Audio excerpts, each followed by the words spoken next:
Ladies and gentlemen, good morning. I think that we need about three more minutes to allow other colleagues to come. If they don't by that time, then we will start the meeting.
Уважаемые коллеги,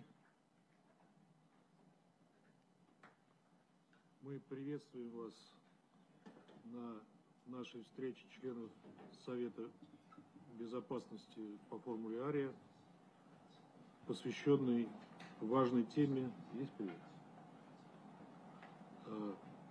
спасение детей от ужасов боевых действий, которые Киев вот уже почти 9 лет ведет против жителей Донбасса. Прежде всего, не могу не сказать о скандальной атмосфере, в которой нам пришлось готовить эту встречу. Наши британские и американские коллеги, прикрывающие, насколько мы можем судить, остальной западный лагерь, настолько испугались правды, которая сегодня прозвучит, что возразили против трансляции нашей Арии на интернет-ресурсах ООН. Вот она, настоящая цена их приверженности свободе слова. В понимании наших западных коллег из стен ООН может звучать только удобная им информация, а все, что к ней не относится, это российская пропаганда. Очень простая оруэлловская формула. Поэтому прямая трансляция нашей встречи будет осуществляться на ресурсах посредства, в соцсетях, как ссылки мы размещали заранее. Теперь к тематике нашей встречи. История Донбасса последних 9 лет – это история страданий мирных жителей и сломанных человеческих судеб. Каждая потерянная жизнь, разрушенная судьба – это невосполнимая утрата. Но когда речь идет о детях, это особая трагедия. Война против населения Донбасса, развязанная в 2014 году киевскими властями, пришедшими к власти в результате антиконституционного переворота, самым жестоким образом отразилась на детях. За эти годы в этом регионе погибли сотни детей. В десятки раз больше получили ранения. Самой маленькой жертве украинской агрессии в день гибели исполнилось только 27 дней. Своего рода символом страданий и лишений донбасских детей, где установлен в течение последних 9 лет, стала аллея ангелов в Донецке, где установлен монумент всем погибшим детям. Даже по скромным оценкам УВКПЧ, который не имеет полной картины происходящего, более 3000 гражданских лиц, среди которых 152 ребенка, погибло на Донбассе с 2014 по декабрь 2021 года. В настоящее время эти цифры стремительно растут, не в последнюю очередь за счет поставок дальнобойного оружия Западом, в результате чего вооруженные силы Украины добивают до тех мирных районов, куда они до этого не доставали. Дети гибнут в результате артиллерийских обстрелов и от снайперского огня, подрываются на минах, установленных украинскими военными еще в 2014-2015 годах, на лесных тропинках и вблизи водоемов, наступают на разбрасываемые ВСУ в мирных кварталах мины «Лепесток», погибают или получают тяжелейшие увечья. Я не буду сейчас углубляться в детали этой многолетней безжалостной войны, ведущейся киевским режимом против мирных жителей Донбасса, только за то, что они хотели сохранить свою идентичность. Скажу лишь, что все эти преступления годами творились и творятся на глазах у безучастного международного сообщества, а точнее Запада, который своим безразличием вот уже 9 лет лицемерно отказывает дончанам и луганчанам в праве на жизнь. Скажу также, что эти дети стали жертвами братоубийственной политики Киева и геополитических амбиций его покровителей. Эту трагедию можно было бы прекратить, если бы киевский режим выполнил Минские соглашения и перестал воевать с русскоязычным населением Донбасса. Этого бы не случилось, если бы страны Запада не на словах, а на деле поддерживали Минский процесс, они использовали его как прикрытие для перевооружения киевского режима для дальнейшей агрессии против Донбасса. Россия все эти годы привлекала внимание мирового сообщества к беспределу, который творил Киев. Каждый год, в день подписания Минских соглашений, мы призывали Украину к их выполнению в зале Совета Безопасности. Тщетно. В начале 2022 года, получив карт-бланш от Запада, Зеленский, пришедший к власти под лозунгами единения и примирения с Донбассом, который был призван положить предел преступной политике Порошенко, приступил к силовому покорению русскоязычных граждан. Бесчеловечное насилие Киева по отношению к своим бывшим гражданам достигло новых масштабов. Дабы сберечь жизни людей, сохранить детей, власти ДНР и ЛНР приняли решение об эвакуации мирного населения. Миллионы гражданских лиц были эвакуированы из зоны боевых действий на Украине и из новых регионов России. Среди них и дети, большая часть которых прибыла, подавляющая часть которых прибыла в составе своих семей, в сопровождении своих родителей, опекунов или попечителей. Только малая, практически ничтожная часть из этого числа являлись воспитанниками учреждений для детей-сирот и детей, оставшихся без попечения родителей. Напомню, что эвакуация детей из зоны боевых действий велась в полном соответствии с обязательствами по международному гуманитарному праву, а также Конвенции о правах ребенка. Об этом также расскажут подробнее наши докладчики.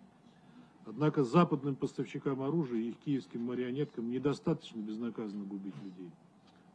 Они решили переложить свою вину на других и принялись обвинять Россию в похищениях и принудительном перемещении детей. Очевидно, по их версии, детей, в частности детей-сирот, надо было оставить в зоне боевых действий. Ведь наши бывшие западные партнеры, они ведь истинные гуманисты. Украинская пропаганда и западные СМИ Western media carefully and deliberately distorted the picture. They they said that it was a crime to save those children that were in areas that were subject to shelling by the UAF and using weapons supplied by the West. Thus, the issue of children in these hostilities was cynically used as another element of an anti-Russian informational war. Although, in this informational war, the moving of children by Kiev from the Donbass, which they're saying was forced. They said they were forced to do it. Apparently, this is okay. So the evacuation by Kiev from Donbass, including taking them away from their living relatives.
in this informational war, the moving of children by Kiev from the Donbass, which they're saying was forced. They said they were forced to do it.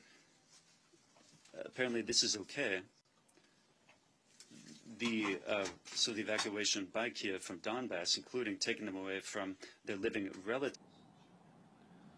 Ведь наши бывшие западные партнеры, они ведь истинные гуманисты. Украинская пропаганда и западные СМИ Western media carefully and deliberately distorted the picture. They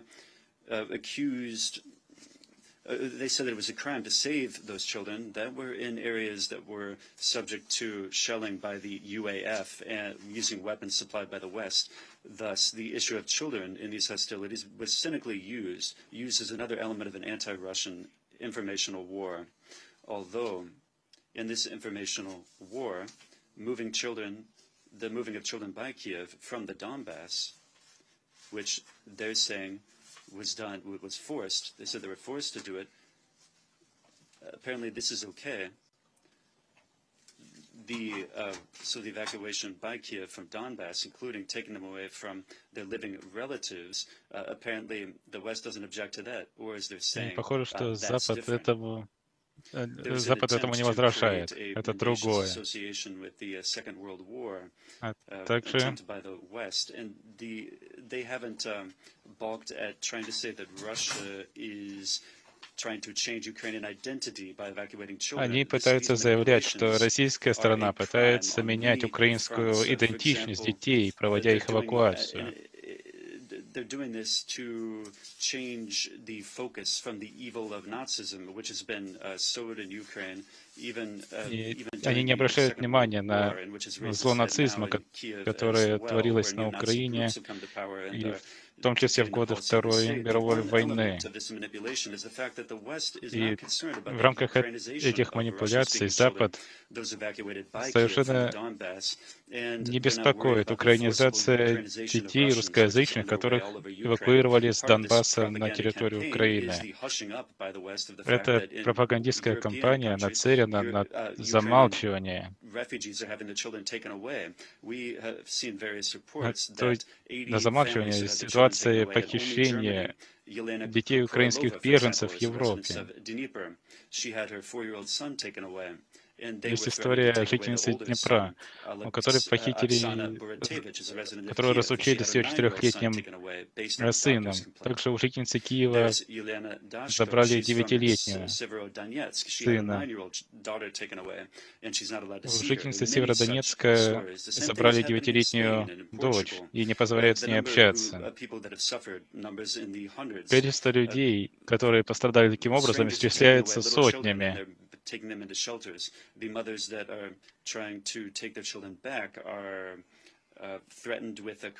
матери пытаются вернуть своих детей, но им угрожают преследованием. И эти институты, они просто скидывают руки. Они предпочитают накачивать киевский режим оружием.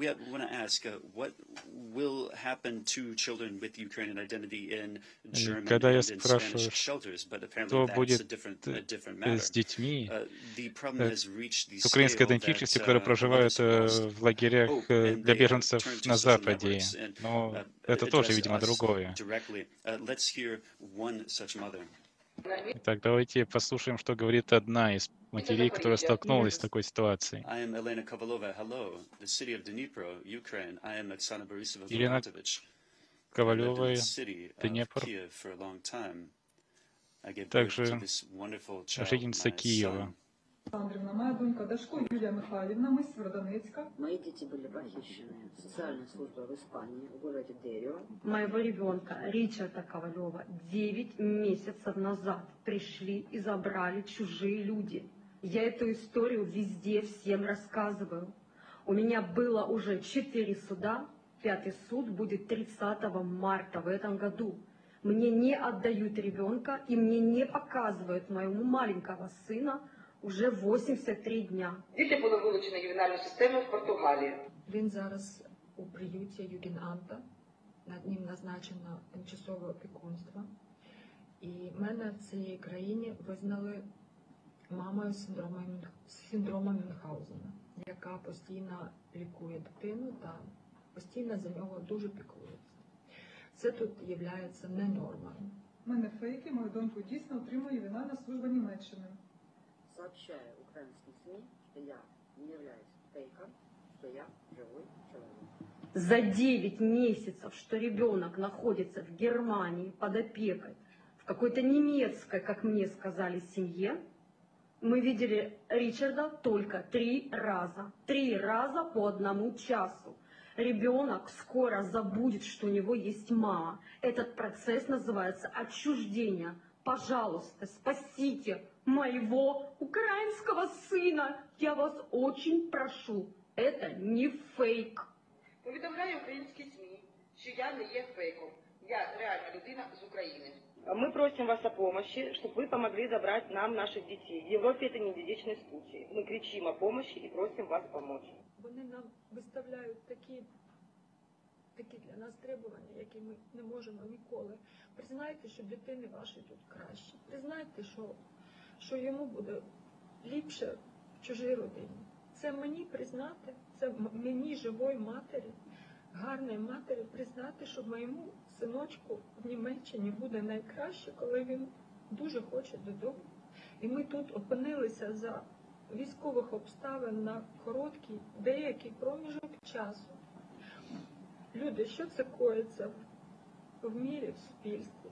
Будь ласка, допоможіть, бо якщо ви не допоможете, це буде крах, я потеряю дитину.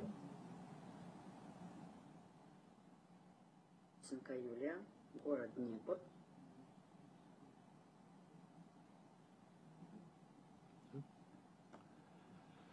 А вот направо.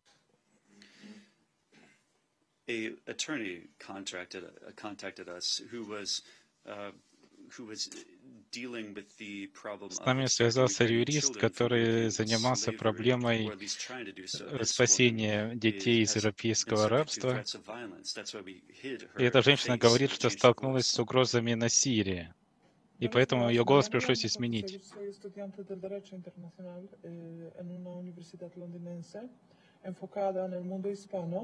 Y hace unos meses, una periodista con la que colaboro en España me pidió un favor para consultar a un señor español que tuvo la oportunidad de tratar de ayudar a un grupo de menores de un orfanato ucraniano. Y quería consultar si era justo que una junta española quisiera tutelar a esos menores en lugar de que lo tutele su organización. Por lo tanto, yo me puse en contacto con ese señor y él me contó que trajo un grupo de 85 personas bajo cuidados de una señora ucraniana, quienes llegaron a España y se alojaron en una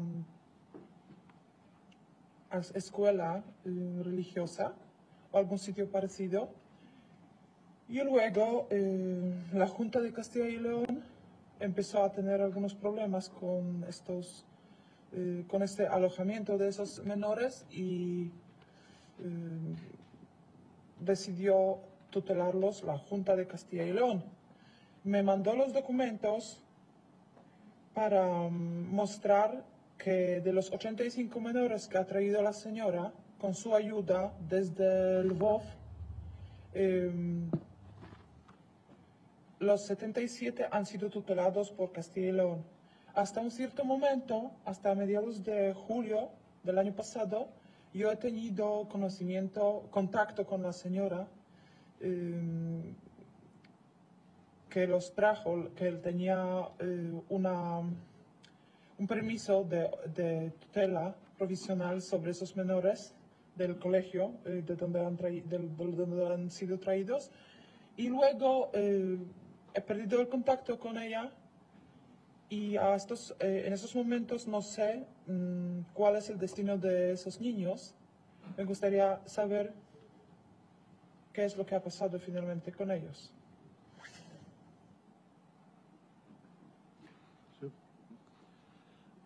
Я хочу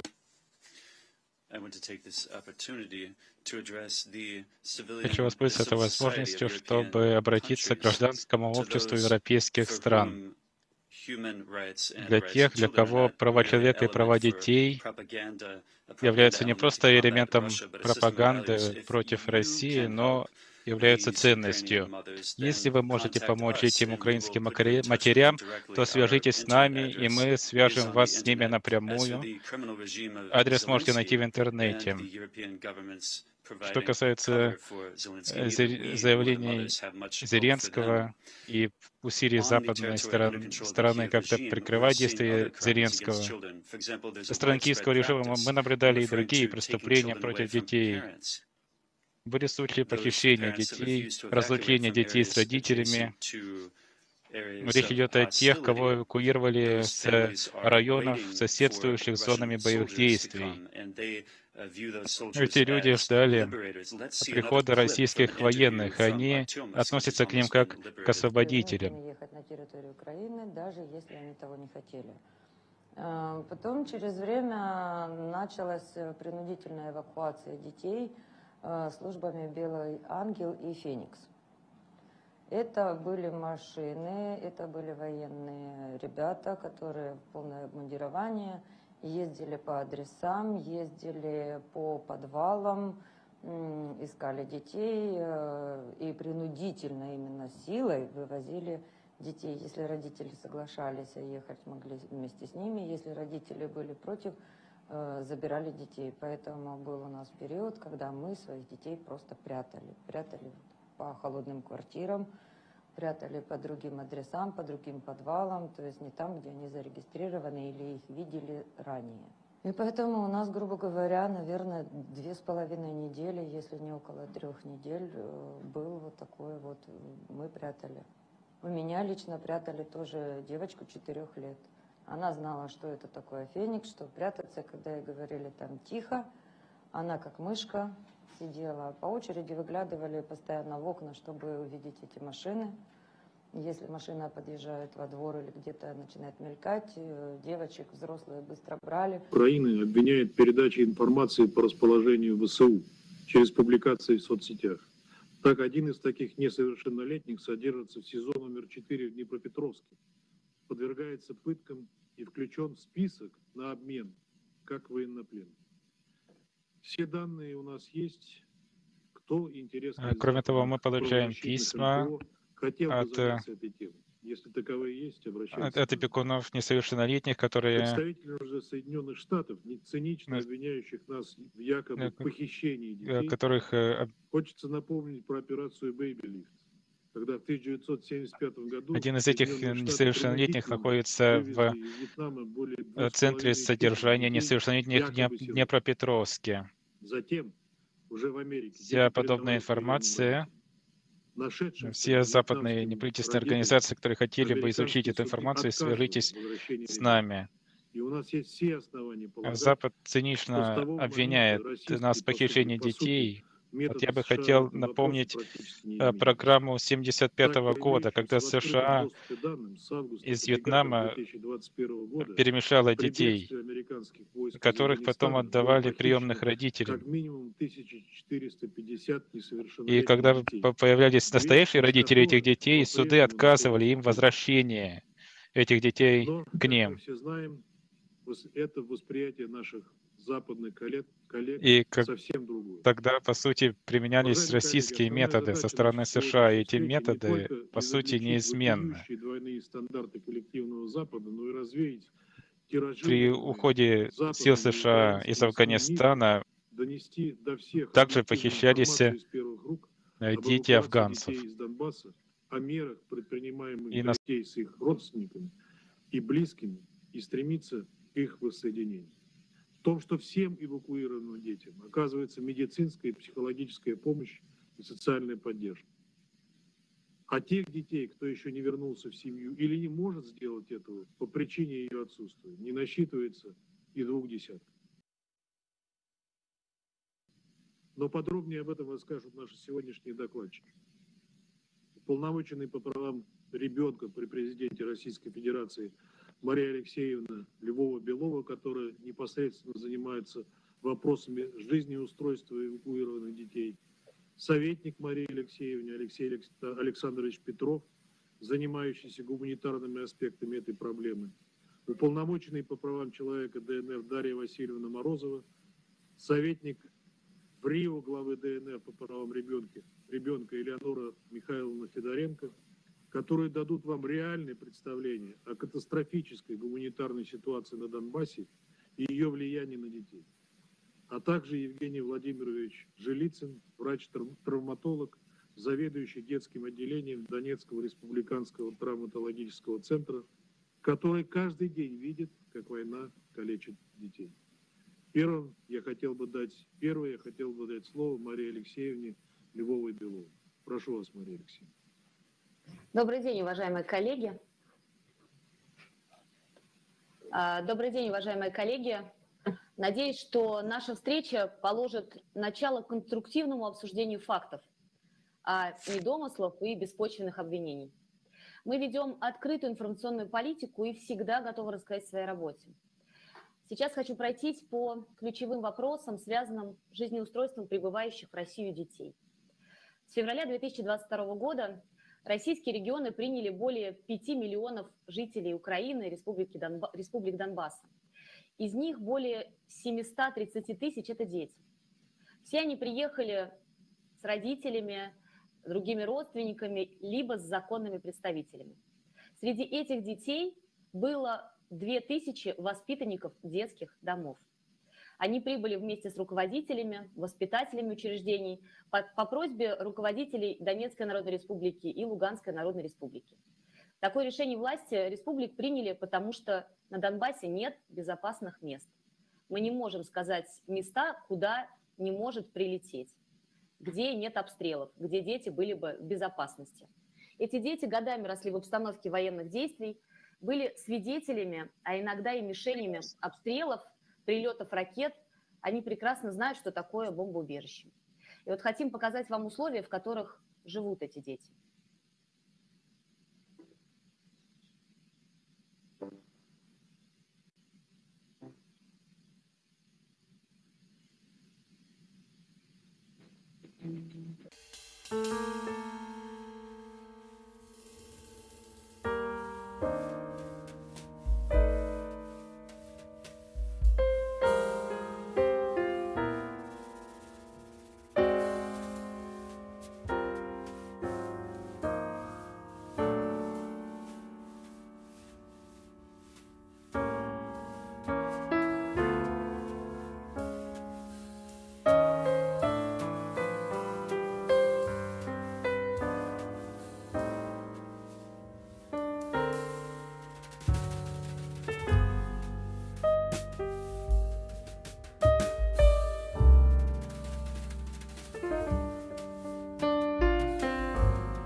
Сейчас хочу рассказать о текущем статусе детей из детских домов.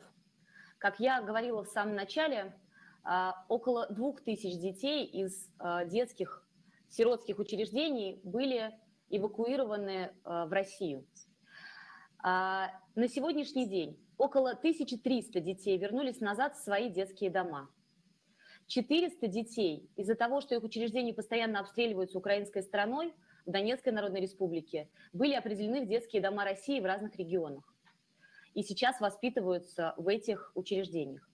И 358 детей были устроены в приемные семьи под опеку и попечительство. Мы слышали цифры, что в российские семьи переданы 1000 детей, малышей из Мариуполя. И это неправда. В нашем поле зрения была только одна группа безнадзорные дети, которые были выявлены нашими российскими военными. Украина этих детей не эвакуировала. Их передали на попечение социальных служб. Сначала перевезли в Донецк, разместили в больницу, потому что других мест не нашлось. И в мае группа из 31 ребенка была направлена на оздоровление в санаторий в Московской области. То есть мы с вами говорим про одну группу, 31 ребенок из Мариуполя. И вот когда пришла пора возвращаться обратно, мы стали с каждым ребенком обсуждать возможность поиска и возвращения в семьи родственников, близких знакомых. И у основных, конечно, ехать было некому, потому что у кого-то приемные родители уехали за границу, а их оставили, у кого-то нет родственников.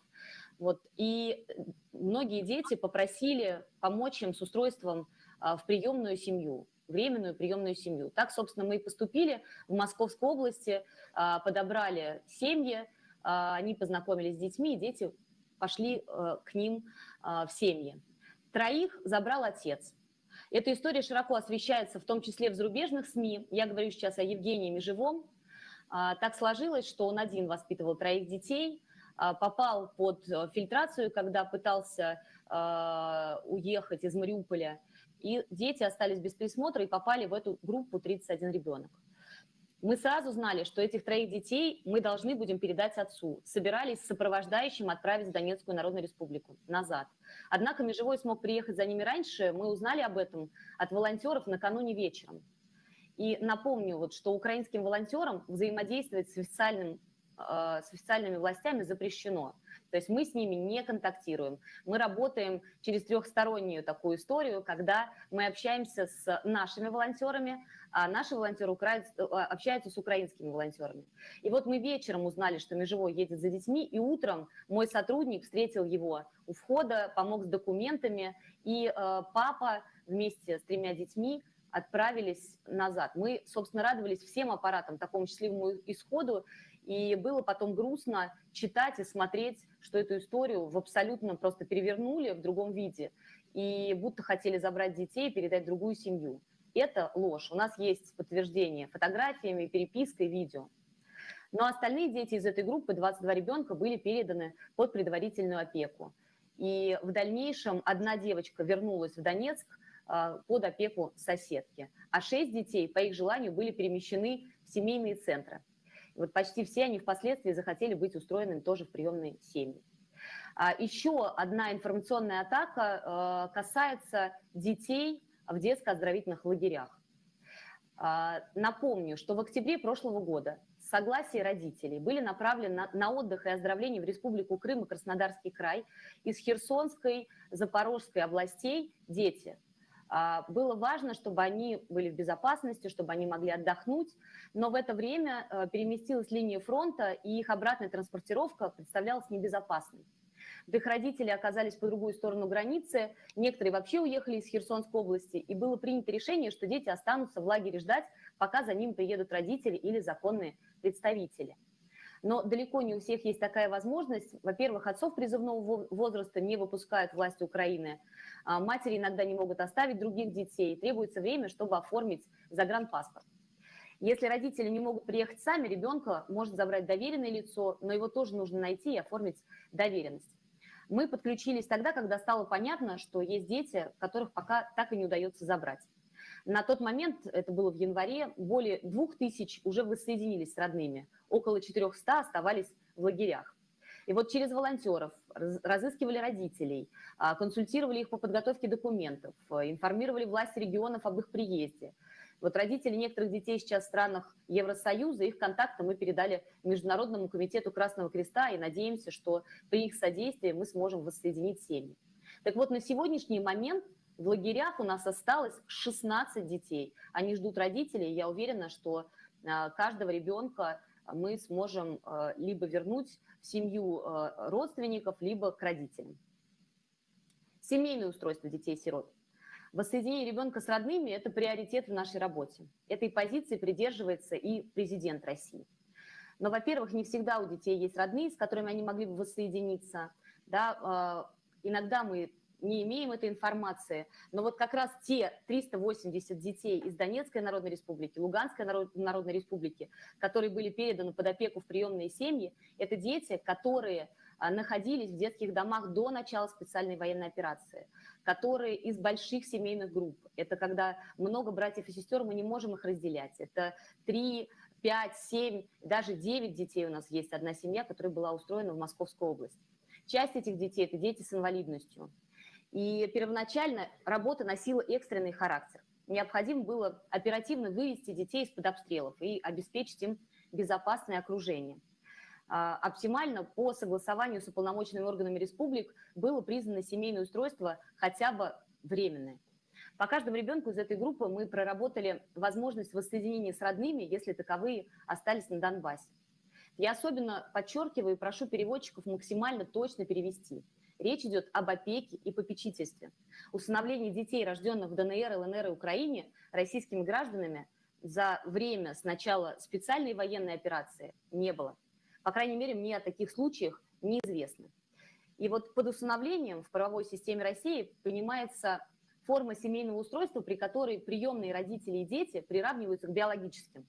А вот форма опеки и попечительства предполагает, что ребенок не принимается на правах родного, просто государство доверяет заботу о нем конкретной семье. Но вот в любом случае по российскому законодательству при любых формах семейного устройства, если у ребенка есть родители, которые обладают полными родительскими правами, они могут воссоединиться со своими детьми. То есть мы готовы, если есть информация о родственниках, о родителях, мы готовы отработать каждый конкретный случай.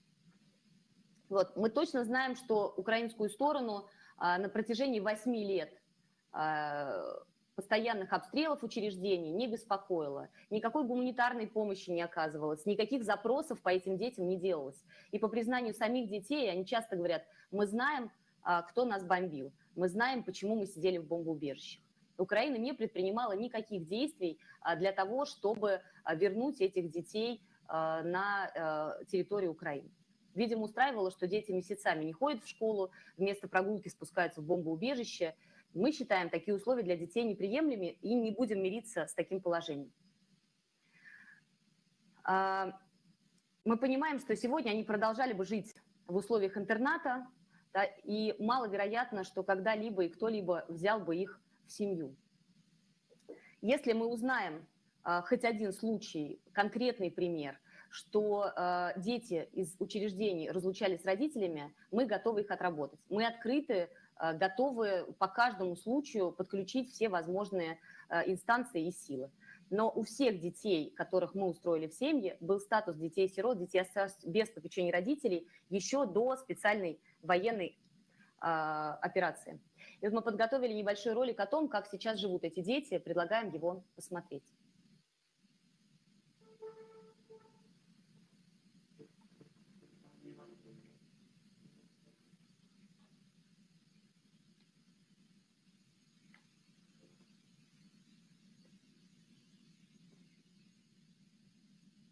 Летом нам позвонили и сказали, что привезли очень много детей из Луганской и Донецкой областей, и не возьмем ли мы ребенка. Мы сказали, что, в принципе, да, готовы взять в такой ситуации ребенка. И осенью забрали 2 детей, 2 братьев. Это мы маме делали. Это папе на 23 февраля, это маме на 8 марта. Это на Новый год. Никита, которому 9 лет, очень сильно страдавший ребенок. В общем-то, пережил смерти мамы и папы в маленьком возрасте и психологически очень сильно закрылся. Вот сейчас пошел какой-то прогресс, когда он уже привык. Виталик вот с Луганска, который у нас приехал, хочет стать строителем, хорошо очень собирает лего, занимается конструированием из бумаги. Могу вам представить вот часть моей, так сказать, миниатюрной коллекции лего, костюм Железного человека. Это я даже в принципе не знаю, как назвать, это что-то похожее на подобие трактора. Очень хорошие дети.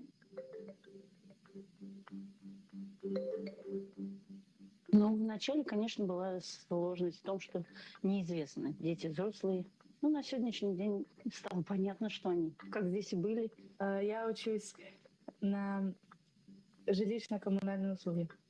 Я, может быть, буду переводиться в следующем году туристически. Хочешь путешествовать? Да. Я пошел на сварщика. Практика у меня там. Он и до этого был сварщиком, поэтому ему нравится.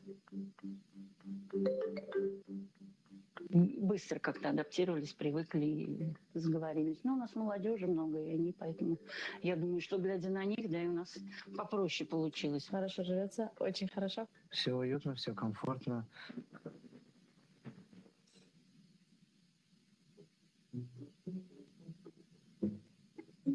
Четверо у нас с Катей своих детей, и остальные дети приемные. Если 5 детей, в том числе из Луганской Народной Республики.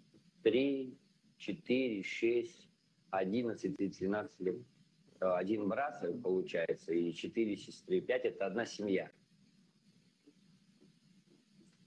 Мне все нравится, то, что много братьев и сестер. И все. И мама нравится. И папа нравится.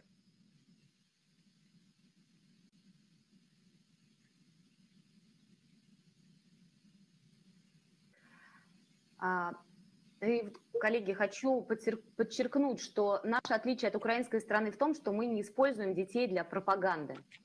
Потому что в настоящий момент даже тех детей, которые сейчас остались в России, в благополучных, безопасных условиях, Украина подвергает давлению, преследованию, подкупу со своей стороны. Их просят записать видеоролики, путем шантажа выманивают с территории России. Мне кажется, что это абсолютно недопустимо. У нас есть факты, фамилии тех детей, с которыми...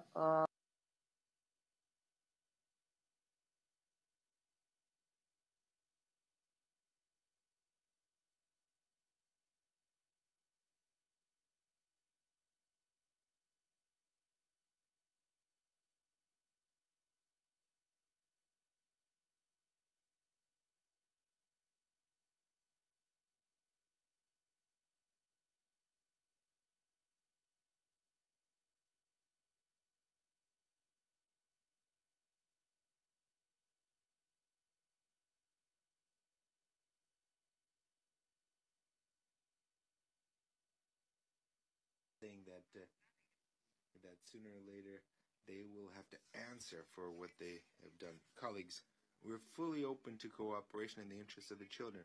We have met with representatives of UNICEF, UN Commissioner for Refugees, International Committee of the Red Cross, and we provided all available information about the situation of children. We explained the situation about their organization of their life. Now we're coordinating efforts with the Red Cross and reunification. But unfortunately, there's no official cooperation through official channels with Ukraine, although we're ready to work through the relevant bodies. We have not received a single request from their side, only completely unfounded accusations in the media and social media. We have no doubt that this is a campaign to discredit our country and attempts to conceal their irresponsible actions about children. Vasily Alexeyevich provided information about concrete families, concrete individuals. We haven't received information about a single relative, a single individual who was separated from their children. Our position remains unchanged. We're ready for cooperation in the area of reunification of families. In conclusion, I want to recall the famous biblical story about King Solomon, where he had two women claiming to be the mothers of a child. And thank you. Спасибо. Thank you for this information, Maria Alexeyevna. Дарья Васильевна, вас не слышно. Микрофон. Добрый день, благодарю вас.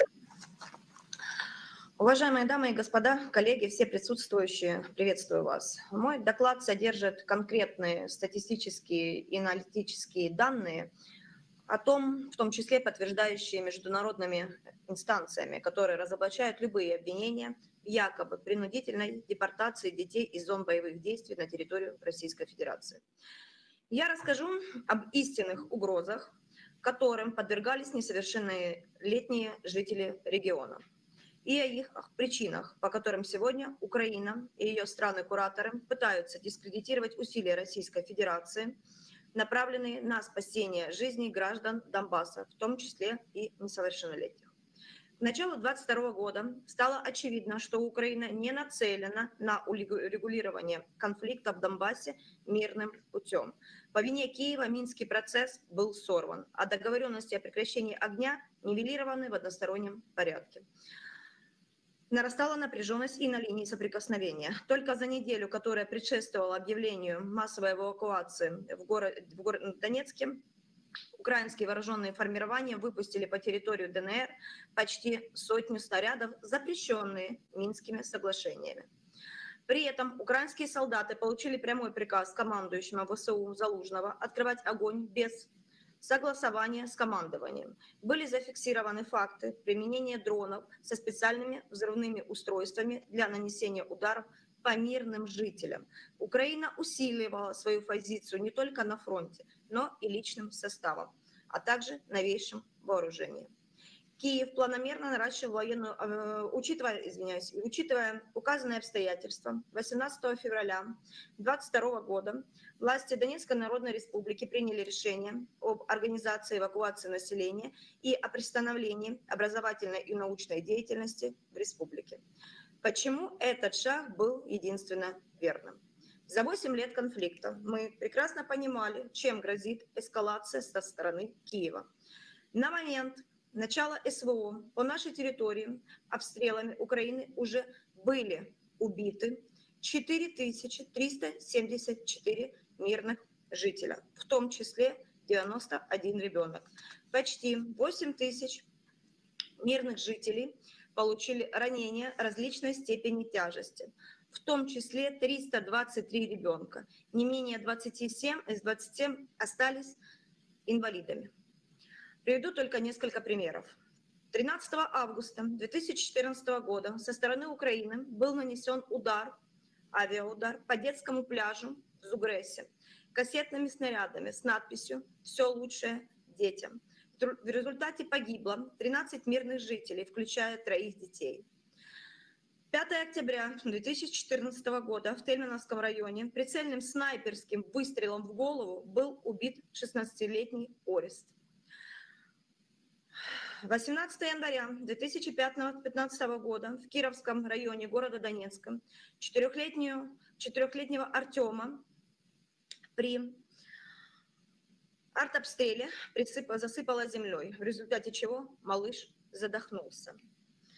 5 ноября 2017 года в Петровском районе города Донецка погиб 19-летний Артем, как снаряд прилетел прямо возле школы номер 110.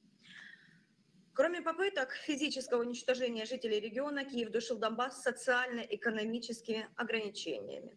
Регион подвергся тотальным экономической, продовольственной, транспортной, информационной и водной блокадам. Таким образом, Украина предумышленно создала для части населения условия, которые не только грубым образом нарушили их права, но и поставили под угрозу непосредственно их жизни. Более того, соответствующее решение в декабре 2014-2017 годах Киев закрепил законодательно. И именно дети оказались наиболее защищенной категорией граждан в условиях украинской агрессии. Скажу больше, Украина изначально не скрывала своих намерений уничтожить подрастающее поколение Донбасса. Напомню печально известную цитату бывшего президента страны, подписавшей Минские соглашения, Петра Порошенко. «У нас работа будет, у них нет. У нас пенсии будут, у них нет. У нас забота о детях, пенсионерах будет, у них нет. У нас дети пойдут в школы, их дети будут сидеть в подвалах». Обещал он во время выступления в Одессе 23 октября 2014 года. Собственно, все эти годы Киев со всех сил пытался выполнить сказанное господином Порошенко, воплотить в жизнь. Со своей стороны мы предпринимали максимум усилий, чтобы обратить внимание международного сообщества на многочисленные факты и военные преступления киевского режима. Как омбудсмен с начала конфликта я направила в адрес Международного комитета Красного Креста, ООН и ЮНИСЕФ порядка 600 соответствующих писем. ДНР беспрепятственно посещали координаторы Минской гуманитарной подгруппы от ОБСЕ, посол Тони Фриш и Шарлотта Реландер. Они лично видели, как Украина уничтожала Донбасс. В частности, госпожу Реландер особо впечатлила детский сад номер 189 в Куйбышевском районе города Донецка, который после неоднократно прямых попаданий украинских снарядов превратился в руины. Важно понимать, что это только одно учреждение. При этом, что к моменту начала СВО прицельными обстрелами Украины были повреждены или разрушены 850 объектов сферы образования. Еще раз подчеркну, что убийство наших детей, попытки истребить их голодом, холодом, отсутствием медицинской помощи, элементарных услуг не прекращались.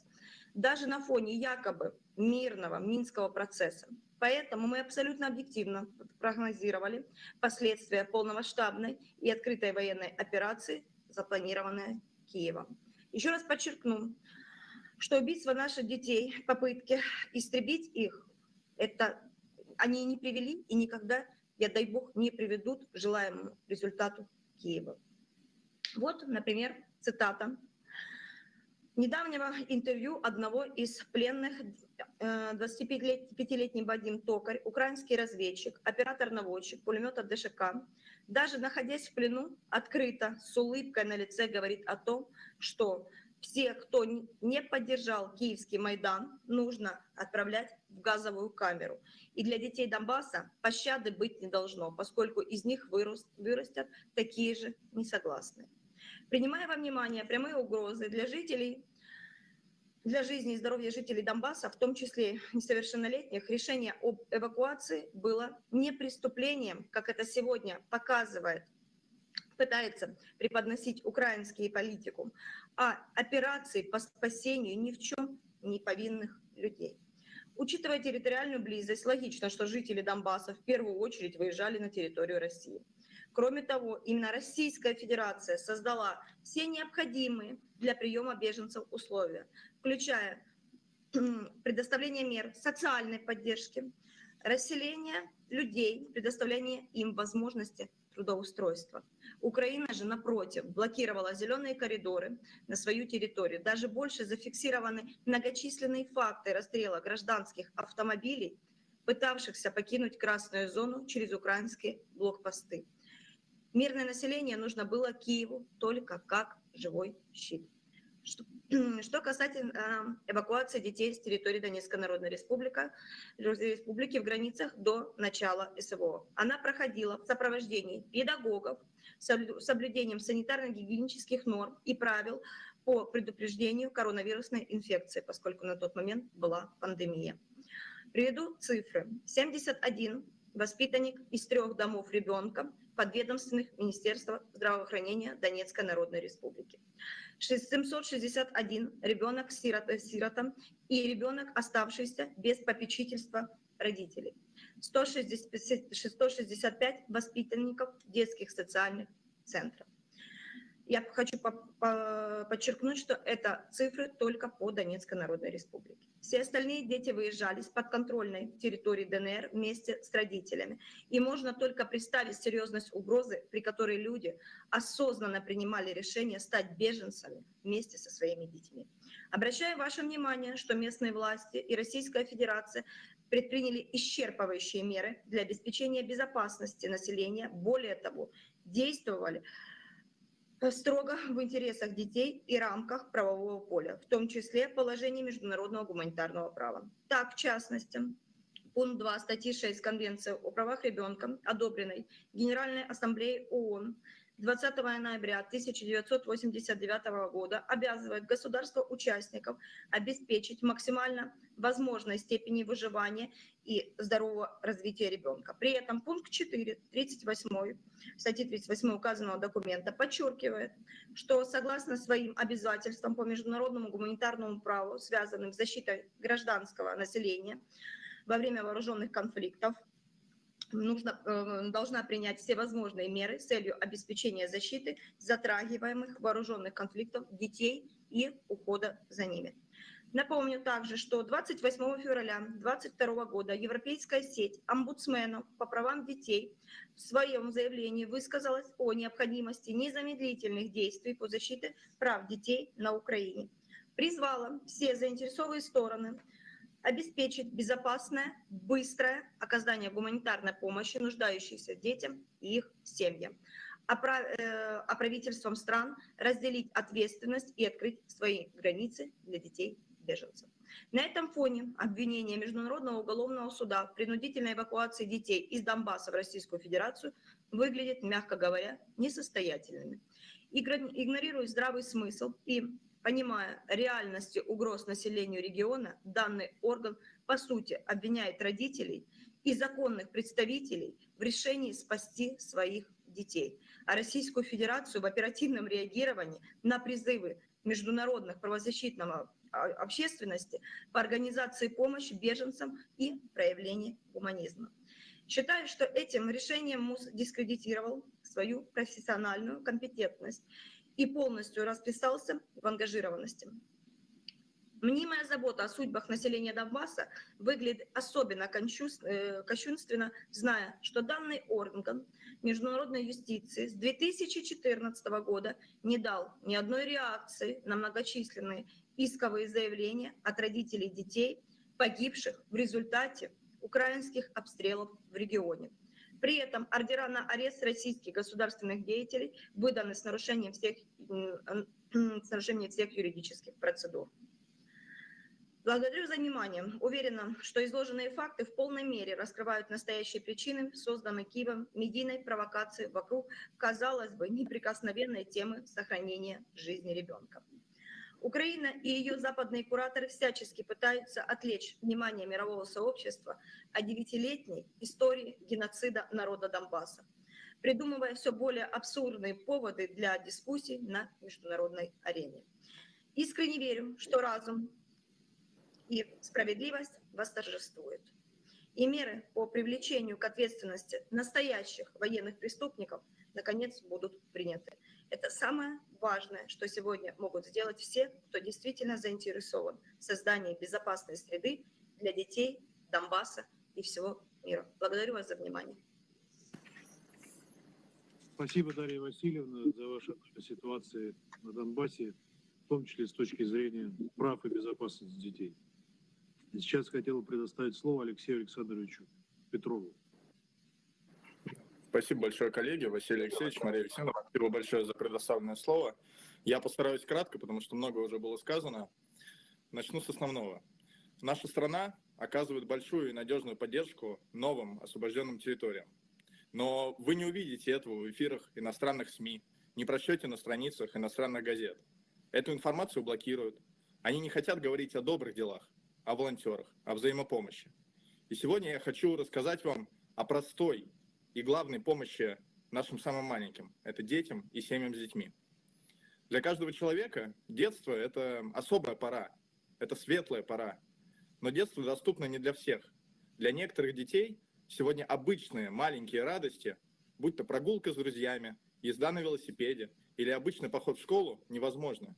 Эти дети оказались в беде, и им просто необходима срочная помощь. Их нужно вылечить, реабилитировать, найти родных, оказать психологическую помощь и сделать все, чтобы у них было безоблачное будущее. Именно этим и занимается гуманитарный штаб уполномоченного при президенте РФ по правам ребенка. Работая с детьми из новых регионов, освобожденных регионов, общаясь с ними во время наших гуманитарных миссий, во время наших лагерных смен, мы слушаем их рассказы о пережитом. И порой услышанное и увиденное и правда повергает в шок. И тут я хочу остановиться о двух таких показательных историях, которые я услышал лично от подростков из освобожденных территорий. На первой встрече с детьми из Мариуполя мы спросили у подростков: ребята, а почему вы поддерживаете Россию? Почему вы нас так тепло и по-настоящему искренне встретили?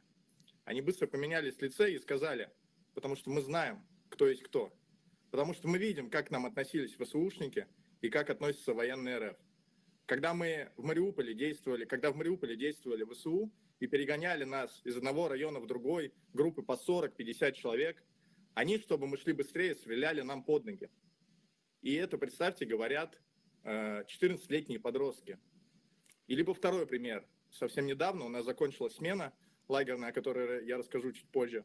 И после одной из таких смен девочка из Запорожья, Виолетта, которой 15 лет, выложила фотографию в свои социальные сети из поездки на смену с геотегом «Россия». Ей тут же посыпались угрозы. Вернешься домой, мы тебя убьем. Но тут поражает не это, поражает другое, что девочка нам сказала: а я уже привыкла. Они так всегда пишут. Возникает банальный и простой вопрос: за что и почему она должна это слушать? И поверьте, это лишь малая часть того, что приходится пережить этим детям сейчас. В рамках нашей гуманитарной акции «Детям в руки», которая стартовала в апреле 2022 года под эгидой уполномоченного при президенте по правам ребенка, мы ведем активную работу по организации и проведению мероприятий, направленных на оказание гуманитарной помощи для детей, подростков и их семей, оказавшихся в сложной жизненной ситуации. Мы оказываем помощь детям и семьям из обстреливаемых районов, детским организациям, учреждениям, малообеспеченным семьям и детям. Доставляем полный перечень наиболее востребованных товаров и необходимых вещей просто для нормальной жизни. Это и питание, товары личной гигиены, одежда, обувь. Но тут хочется остановиться о очень важном аспекте – это медикаменты. Вот знаете, есть такое заболевание фенилкетонурия. Это когда у детей не усваивается белок. И мы в рамках нашей акции доставляем специализированное питание именно для таких детей. Доставили и в Запорожскую область, и в Донецкую область. И просто-напросто, если бы мы не успели этого сделать, дети бы погибли. В рамках гуманитарной акции был организован 21 гуманитарный конвой. Адресную помощь получили более 10 тысяч человек. Всего доставлено порядка 220 тонн гуманитарной помощи на сумму более 157 миллионов рублей. Акции были охвачены и Донецкой, Луганской Народной Республики, Запорожской, Херсонской области и приграничные субъекты Российской Федерации: Белгородская, Ростовская, Орловская, Республика Крым и Краснодарский край. И мы не собираемся останавливаться. Мы увеличим эти конвои и увеличим ту помощь, которую мы делаем. За период проведения акции мы совместно с Русской гуманитарной миссией оказали помощь перинатальному центру в городе Макеевке и закупили туда 2 дорогостоящих кювеза для новорожденных детей. Сейчас я хочу перейти, наверное, к отдельному вниманию заслуживает так называемые в иностранных СМИ лагеря перевоспитания. И тут, чтобы не быть голословным, давайте сразу посмотрим видеоролик.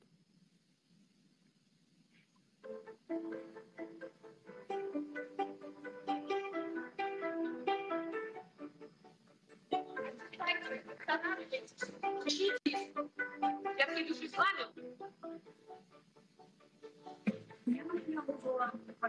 Я считаю, что смена вышла просто ошеломительно.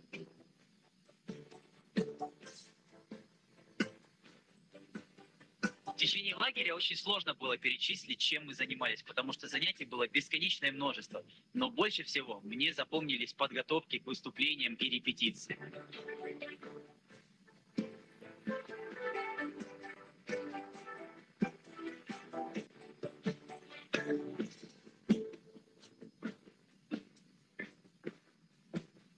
Смена была очень насыщенной. У нас было много различных мероприятий, концертов, конкурсов. У нас были занятия с психологами.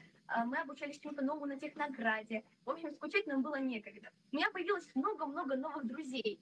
И несмотря на то, что мы все живем в разных областях, мы по сей день продолжаем общаться.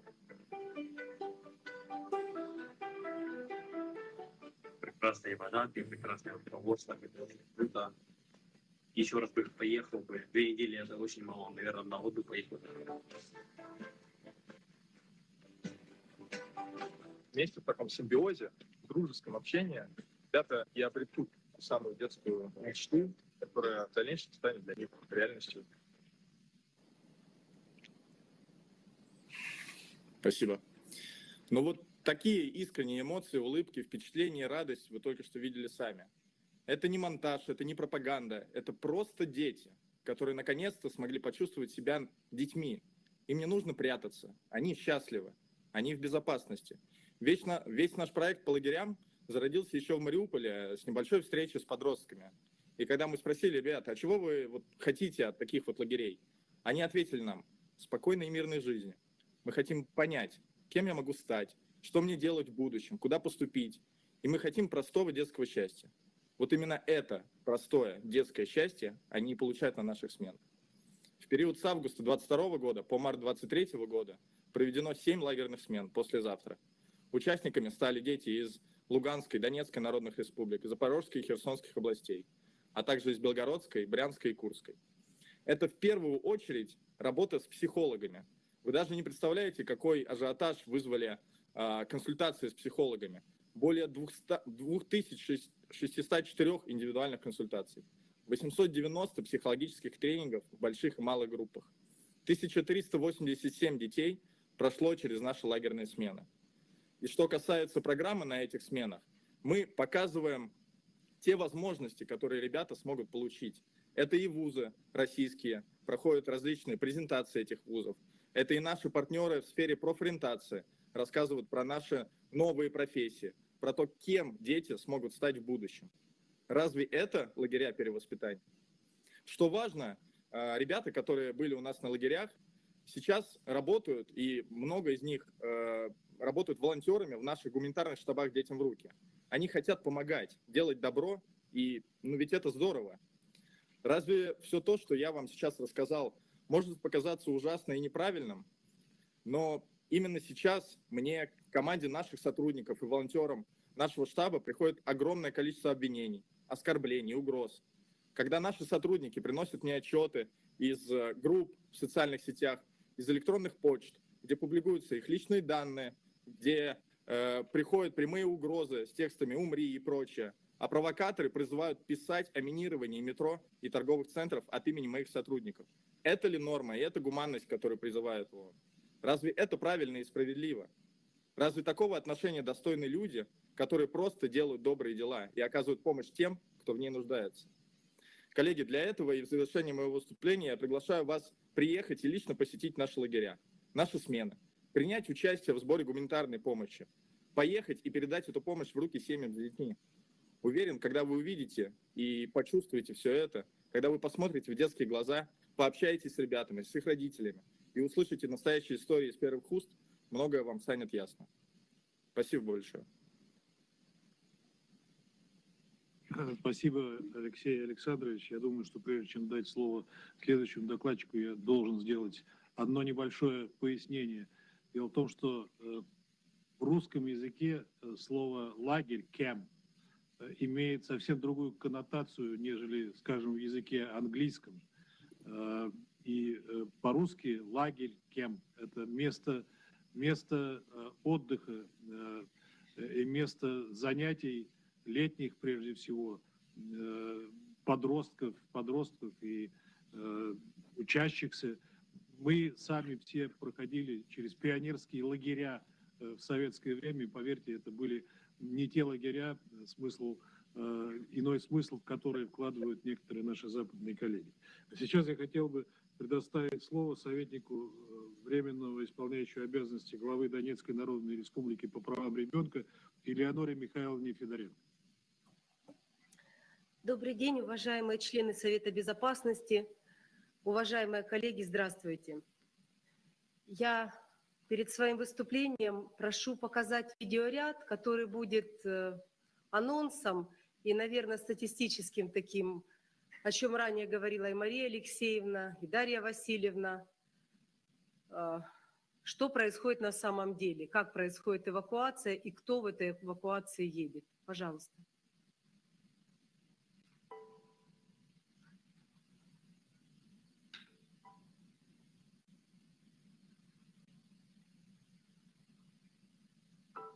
Провожаю ребенка. Волнительно, когда смотрели заседание СНБО, когда смотрели уже обращение президента Российской Федерации, но уже как бы морально мы были к этому готовы. Мы уже ждали. Вот сейчас он скажет: рады. До конца еще не верится. Я надеюсь, все будет хорошо и надеюсь, что у нас закончится война. Внука провожаю в реабилитационный центр, чтобы ребенок заговорил. Хочу, чтобы у нас наступил мир в конечном итоге. Я думаю, что это будет. И чтобы наши дети жили счастливо, спокойно, без всяких этих бомбежек. Провожаю сына с бабушкой. Ой, переживаю очень сильно, как они там будут. Но надеюсь, что будет все хорошо, что их там встретят, примут, помогут.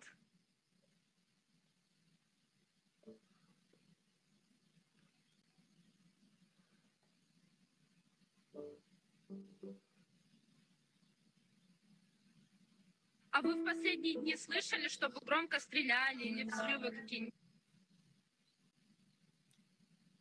Что случилось?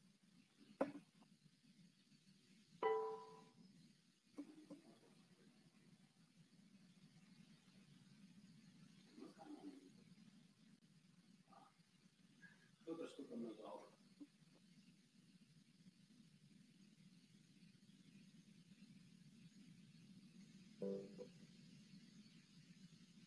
А вы в последние дни слышали, чтобы громко стреляли или взрывы какие-нибудь?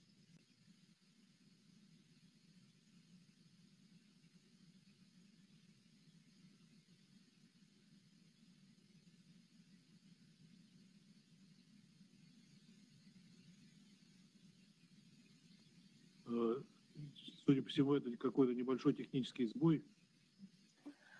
Надеюсь, что сейчас... Да, к сожалению, ну, может быть, в конце получится посмотреть действительно информационный видеоряд. Хочу сказать следующее. Дезинформация и клевета все чаще становятся инструментом внешней политики Украины и ее западных коллег. Реальность, окутанная мифами, все чаще заполняет информационное пространство. Самое страшное – это то, что все чаще объектом интриг становятся самые беззащитные жители нашей страны – дети. К сожалению, мы можем наблюдать заранее хорошо спланированный информационный пузырь, где всей мировой общественности пытаются преподнести Россию как страну-агрессора, государство-террорист. Но давайте обратимся к реальности, которую трудно опровергнуть. На сегодняшний день 470 детей получили ранения различной степени тяжести. 169 детей погибли вследствие военной агрессии со стороны правительства Украины. 1000 детей ранены и искалечены психологически. Читая заголовки больших западных таблоидов, мы видим, что наши западные оппоненты все чаще делают акцент на детстве. Эта тема не новая, она всегда окутана пафосом, искаженными фактами и лицемерием. Речь идет о тех детях, которые остались без родителей и попечителей в зоне военных действий. Детей не забираем от родителей. Их вытаскивают из разрушенных домов, их спасают из зоны боевых действий. Многие комментаторы подозревают, что устройство детей Донбасса в семьи – это способ создать себе положительный имидж. Но их мысли разбивает суровая реальность. Сообщение о похищении украинских детей впервые появилось 19 марта, когда МИД Украины сообщил о 2000 в Луганской и Донецких областях. В то самое время мы получаем многочисленные обращения от родителей о том, что их детей под предлогом оздоровления в детском лагере на территории региона вывозят во Львов, а далее планируют за пределы границы страны.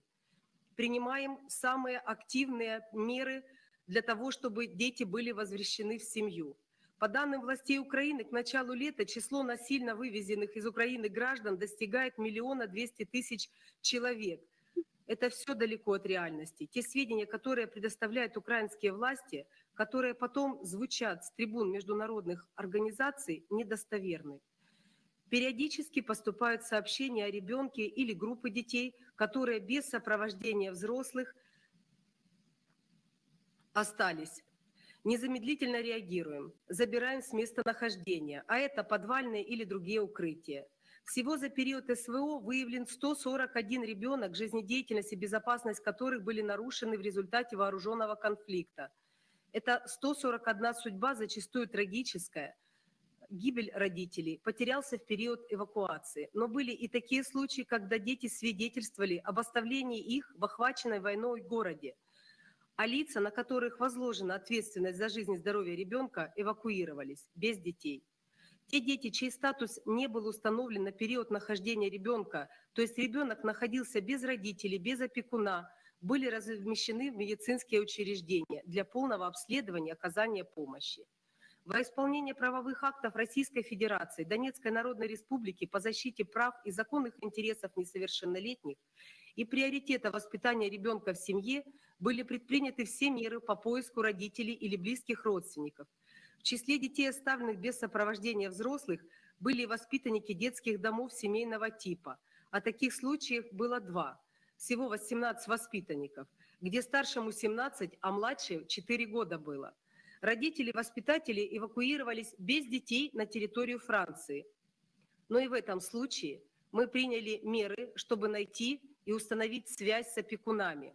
Учитывая желание детей, воспитанников вернуться к опекунам, это удивительно, дети прощают. Дети помнят только добро. Мы приняли решение, провели все юридические процедуры и вернули эту группу детей семьям опекунам.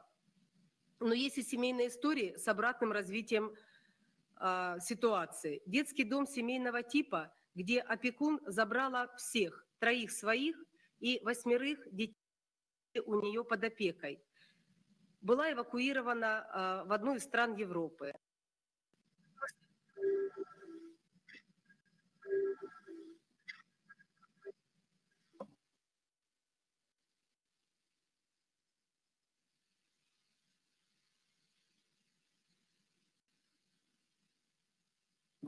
Простите, технический сбой. От родственников опекуна, который сейчас находится в Польше, мы узнаем о том, что 3 родных детей они ей вернули по решению суда. А вот те дети, которые под опекой, и сегодня мы начали нашу встречу как раз таких прецедентов, они до сих пор находятся не в семье, не у человека, которому доверена жизнь и здоровье ребенка. На сегодняшний день наша цель и всегда – это прежде всего безопасность, спасение и поиск ближних родственников детей. Реальность – это история каждого ребенка в свою семью, который сейчас получает шанс на счастливое детство с мамой и папой. При предъявлении пакета документов, подтверждающих родство с ребенком или опекунство, законный представитель было на сегодняшний день передано 112 детей. В том числе дети были устроены по предварительной опеке. Это 12 человек, 17 человек остаются в государственных учреждениях. Ни одно государственное учреждение не заменит ребенку семью. Было приложено максимум усилий для воссоединения ребенка с семьей или законным представителем. Все 9 лет, а последний год особенно, дети не могут получать полное образование. Практически ежедневно поступает информация о частичных или полных разрушениях детских образовательных учреждений. Часть образовательных организаций, расположенных на недавно освобожденных территориях, и тех, что подвергаются регулярным обстрелам со стороны вооруженных сил и военных формирований Украины, вынуждены переведены на дистанционный формат обучения. Организации для детей-сирот и детей, оставшихся без попечения родителей, были эвакуированы в безопасные регионы страны. 288 воспитанников устроены в семьи. А это, как говорила Мария Алексеевна, это большие семейные группы и дети с ОВЗ. Всего было 905 детей из государственных учреждений эвакуированы с Донецкой Народной Республики. Донбасс – особенный регион, практически вся территория смертельно опасная для ребенка место. По данным ООН, республики Донбасса сейчас занимают 5-е место в мире по насыщенности неразорвавшимися снарядами. Самые беззащитные и наиболее ранимые сейчас дети. Выражаю благодарность прежде всего уполномоченному при президенте Российской Федерации Марии Алексеевне Львовой-Беловой за спасение детей Донецкой Народной Республики, а также всем органам государственной власти, структурам и неравнодушным гражданам Российской Федерации, нашей большой России, за помощь и гуманитарную в том числе. Защита прав, свобод и законных интересов детей, которые являются членами общества, это стратегический приоритет в реализации государственной семейной политики Донецкой Народной Республики. Спасибо. Спасибо, Элеонора Михайловна, за вашу информацию и за ваш рассказ. Для меня особая честь пригласить к выступлению человека, который каждый день спасает детские жизни. Это Евгений Владимирович Жилицын. Евгений Владимирович, вам слово. Добрый день, уважаемые члены Совета Безопасности. Разрешите еще раз представиться. Зовут меня Жилицын Евгений Владимирович. Я заведующий детского отделения Республиканского травматологического центра города Донецка.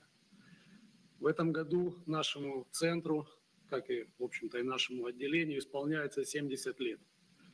То есть с момента основания нашего отделения оно занимается оказанием помощи детям с заболеваниями и травмами опорно-двигательного аппарата. До 2019 года, несмотря на боевые действия, линии разграничения, блокпосты, к нам регулярно госпитализировались дети с Мариуполя, Волновахи, Артемовска, Авдеевки и других населенных пунктов Украины для проведения того или иного оперативного лечения. К сожалению, с 2020 года в мире наступила пандемия COVID-19, и вследствие чего были закрыты границы, и мы не стали исключением. Ну и, в общем-то, последние годы усилившиеся обстрелы тоже не способствовали, чтобы родители везли к нам детей для проведения того или иного лечения. Одним из направлений деятельности нашего отделения является лечение травм. До 2014 года мы занимались так называемой травмой мирного времени. Дети травмировались на детских площадках, качелях, велосипедах, были автодорожные травмы. Но с 2014 года, к сожалению, к нам стали поступать дети с минно-взрывной травмой. Да, к большому сожалению каждого врача детского отделения мы стали видеть, как страдают дети в результате действий взрослых. Для любого детского врача такой вид детей – это шрам на сердце. К сожалению, формат не позволяет показывать ряд фотографий этих детей и ранений. Но поверьте, это страшные вещи. Часто дети поступают в тяжелейшем состоянии, с полисегментарными повреждениями, в состоянии травматического и геморрагического шока. У каждого такого ребенка своя история. Поступали дети, которым ехали в машине и попали под обстрел. Были дети, которым в дом прилетел тот или иной снаряд. Также были дети с детских площадок и футбольного поля. Только за последний год в наше отделение поступило 137 детей, пострадавших в результате минно-взрывной травмы. Несколько детей пострадало в результате того, что ребенок наступил на противопехотную мину «Лепесток», зачастую возле своего дома. Не буду, наверное, рассказывать, что такое мина «Лепесток», уже, наверное, все наслышаны, но, в общем, задача основная, чтобы человек стал глубоким инвалидом. Отдельное внимание заслуживают дети, которые пострадали в результате того, что нашли тот или иной взрывоопасный предмет. Элеонора Михайловна только что говорила по поводу количества этих взрывоопасных предметов. Действительно, это так. Регулярно к нам поступают такие дети. Донбасс на сегодняшний день, земля Донбасса просто начинена снарядами и взрывоопасными предметами. И боюсь, что еще долгие годы мы будем видеть травмированных детей которые получили травму в результате вот таких находок. Хочу отметить, что несмотря на крайне тяжелое состояние поступающих к нам детей, пострадавших в результате минно-взрывной травмы, из всех довезенных живыми в наше отделение, в наше учреждение, за 9 лет у нас умер один ребенок. Это подросток, которого привезли к нам в 2015 году. Он пострадал, попал под обстрел буквально в 500 метрах от больницы, покупая цветы своей девушке в цветочном магазине. Его доставили без обеих ног, были еще другие повреждения. Мы 1,5 суток боролись за его жизнь, но, к сожалению, из-за травм, несовместимых с жизнью, он скончался.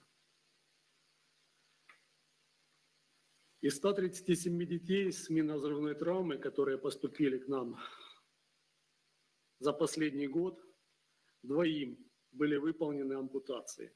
Еще 4 детей были доставлены с так называемым травматическим отчленением конечности снарядом. И там уже попросту нечего было спасать. Могу отметить, что у более чем 60 детей при практически абсолютных показаниях к ампутации той или иной конечности в конечном итоге конечность была спасена. Детские врачи нашего отделения борются буквально за каждый сантиметр конечности ребенка. Наше мнение, что то, что создано Богом, это наиболее совершенно. Поэтому, если есть хотя бы 1% для сохранения руки или ноги ребенку, мы стараемся использовать его по максимуму. Такие результаты лечения стали возможны только благодаря высокому профессионализму и самоотдаче всех сотрудников детского отделения Республиканского травматологического центра города Донецк, а также наличию необходимых металлоконструкций и оборудования. Благодаря помощи Марии Алексеевны Львовой-Беловой за последний год детское отделение Республиканского травматологического центра получило достаточно большое количество комплектующих к аппаратам внешней фиксации. Получен новый хирургический стол, светильники в операционную, аппарат вакуумной терапии для лечения обширных ран. Была произведена замена всех кроватей в отделении на новые многофункциональные. Это, несомненно, улучшило качество оказания медицинской помощи всем детям, которые проходят лечение в нашем отделении. Как детский врач с 20-летним стажем, который ставит во главу угла здоровье детей, несмотря на всевозможные политические конъюнктуры, считаю, что реабилитация – это неотъемлемый процесс лечения детей с минно-взрывной травмой. К сожалению, на сегодняшний день в Донецкой Народной Республике нет возможности проведения полноценного реабилитационного лечения. В связи с этим для полного выздоровления некоторые пациенты исключительно с согласия родителей и опекунов, и подчеркиваю, в сопровождении их. После выписки из стационара, где большинству из них была спасена жизнь и конечности, направлялись в лечебные центры Российской Федерации. Помощь в этом законным представителям ребенка при их обращении оказывали уполномоченные по правам детей Российской Федерации и Донецкой Народной Республики. Я хочу поблагодарить всех за внимание и предоставленную возможность выступления. И хочу сказать, что все мы надеемся, что боевые действия в ближайшее время на территории Донбасса закончатся. И к нам перестанут поступать раненые дети, и мы будем заниматься, сотрудники нашего отделения будут заниматься привычной мирной травмой. Спасибо за внимание.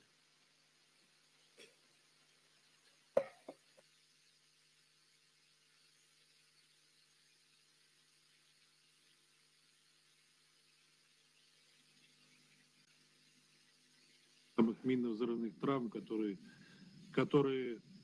получали дети Донбасса в результате действий вооруженных сил Украины.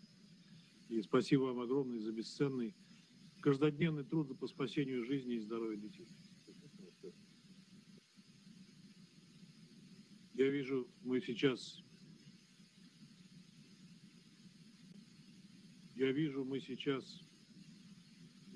в полном составе, и я хотел бы поблагодарить представителей Соединенных Штатов, Великобритании, Албании и Мальты за их судорожную и неоднократную миграцию из этого зала.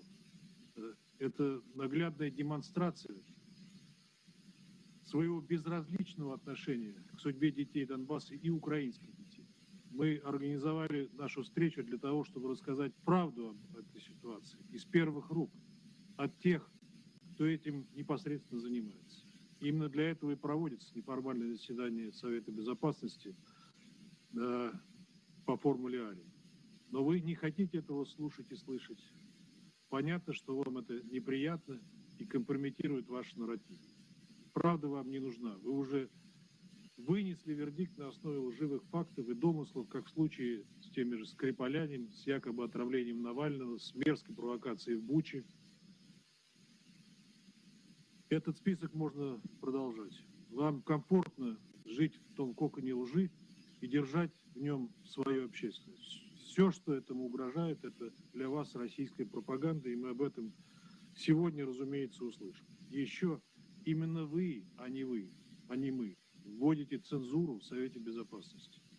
Хочу, чтобы это отфиксировали присутствующие здесь журналисты. Сейчас хотел бы предоставить слово тем делегациям из числа членов Совета Безопасности, которые записались на выступление. Предоставляю слово представителю Бразилии.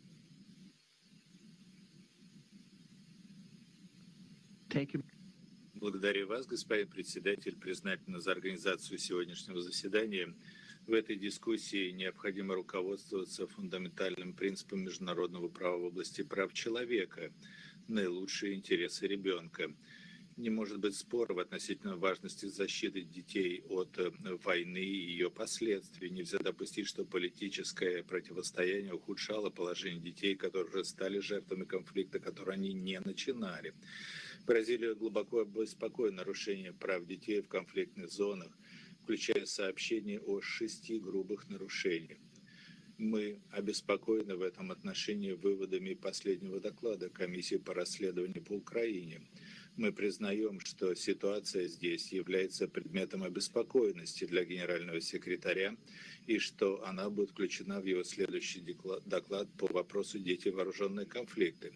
Бразилия снова призывает все стороны полностью соблюдать международное право в области прав человека, международное гуманитарное право и обеспечивать защиту и безопасность детей. Также напоминаем о единогласном принятии Советом резолюции 2427, предназначенной для того, чтобы укрепить процесс обеспечения безопасности ребенка во время вооруженных конфликтов. Господин председатель, в соответствии с международным гуманитарным правом, принудительные перемещения или депортация гражданского населения, прежде всего детей, запрещены, независимо от мотивов. Эвакуация того или иного района может быть произведена только лишь тогда, когда безопасность населения или императивные военные причины требуют того. Кроме того, гражданское население, прежде всего дети, не должны подлежать эвакуации за исключением исключительных лишь обстоятельств. Они должны быть возвращены в свои дома, как только прекращены боевые действия. Кроме того, Бразилия считает, что усыновление детей в отрыве от родителей недопустимо во время войны, поскольку такое усыновление влечет за собой новые отношения между родителем и ребенком с прекращением прав родителей при рождении. Поэтому важно в высшей степени соблюдать права ребенка на сохранение своей идентичности, включая гражданство, с тем, чтобы ребенок не отделялся от своих родителей против своей воли, а также содействовать отслеживанию, нахождению семьи и воссоединению детей, которые оказались оторванными от семьи. Бразилия считает, что наилучший способ защитить детей от неизбежного страдания войны на территории Украины немедленно прекратить боевые действия. Мы снова заявляем о нашей поддержке переговорного решения с целью справедливого и устойчивого мира в долгосрочном плане. Благодарю вас. Благодарю представителя Бразилии. Слово представителю Мозамбика. Доброе утро, господин председатель.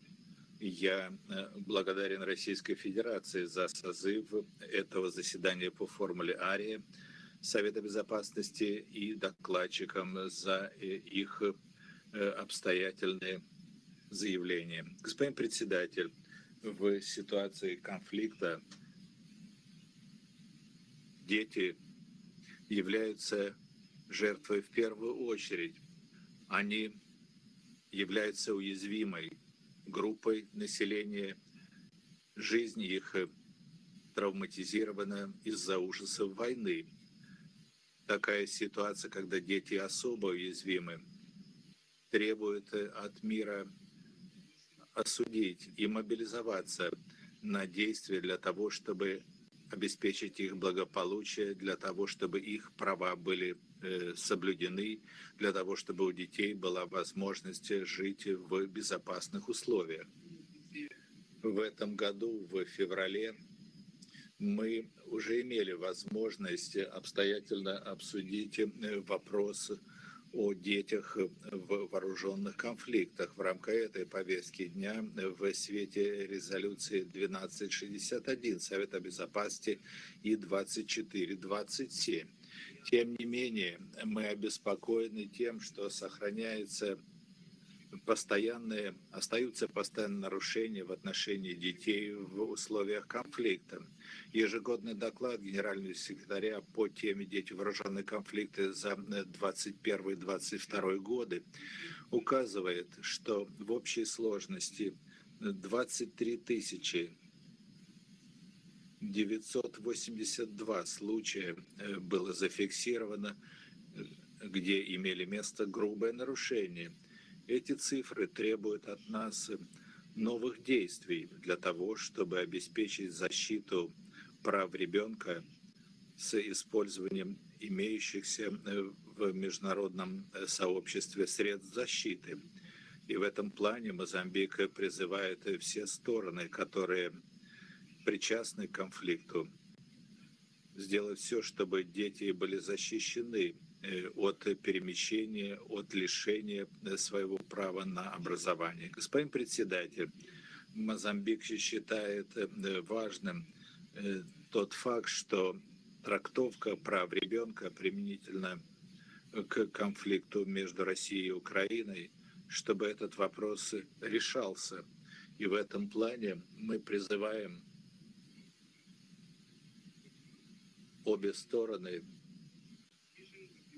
сделать все, чтобы была оказана гуманитарная поддержка детям со стороны национальных и международных партнеров в свете Женевских конвенций, а также дополнительных протоколов, что позволит взаимодействие с управлением спецпредставителя генерального секретаря по вопросу детей в вооруженные конфликты и управлением спецпредставителя генсекретаря по насилию в отношении детей. Мы также призываем стороны этого конфликта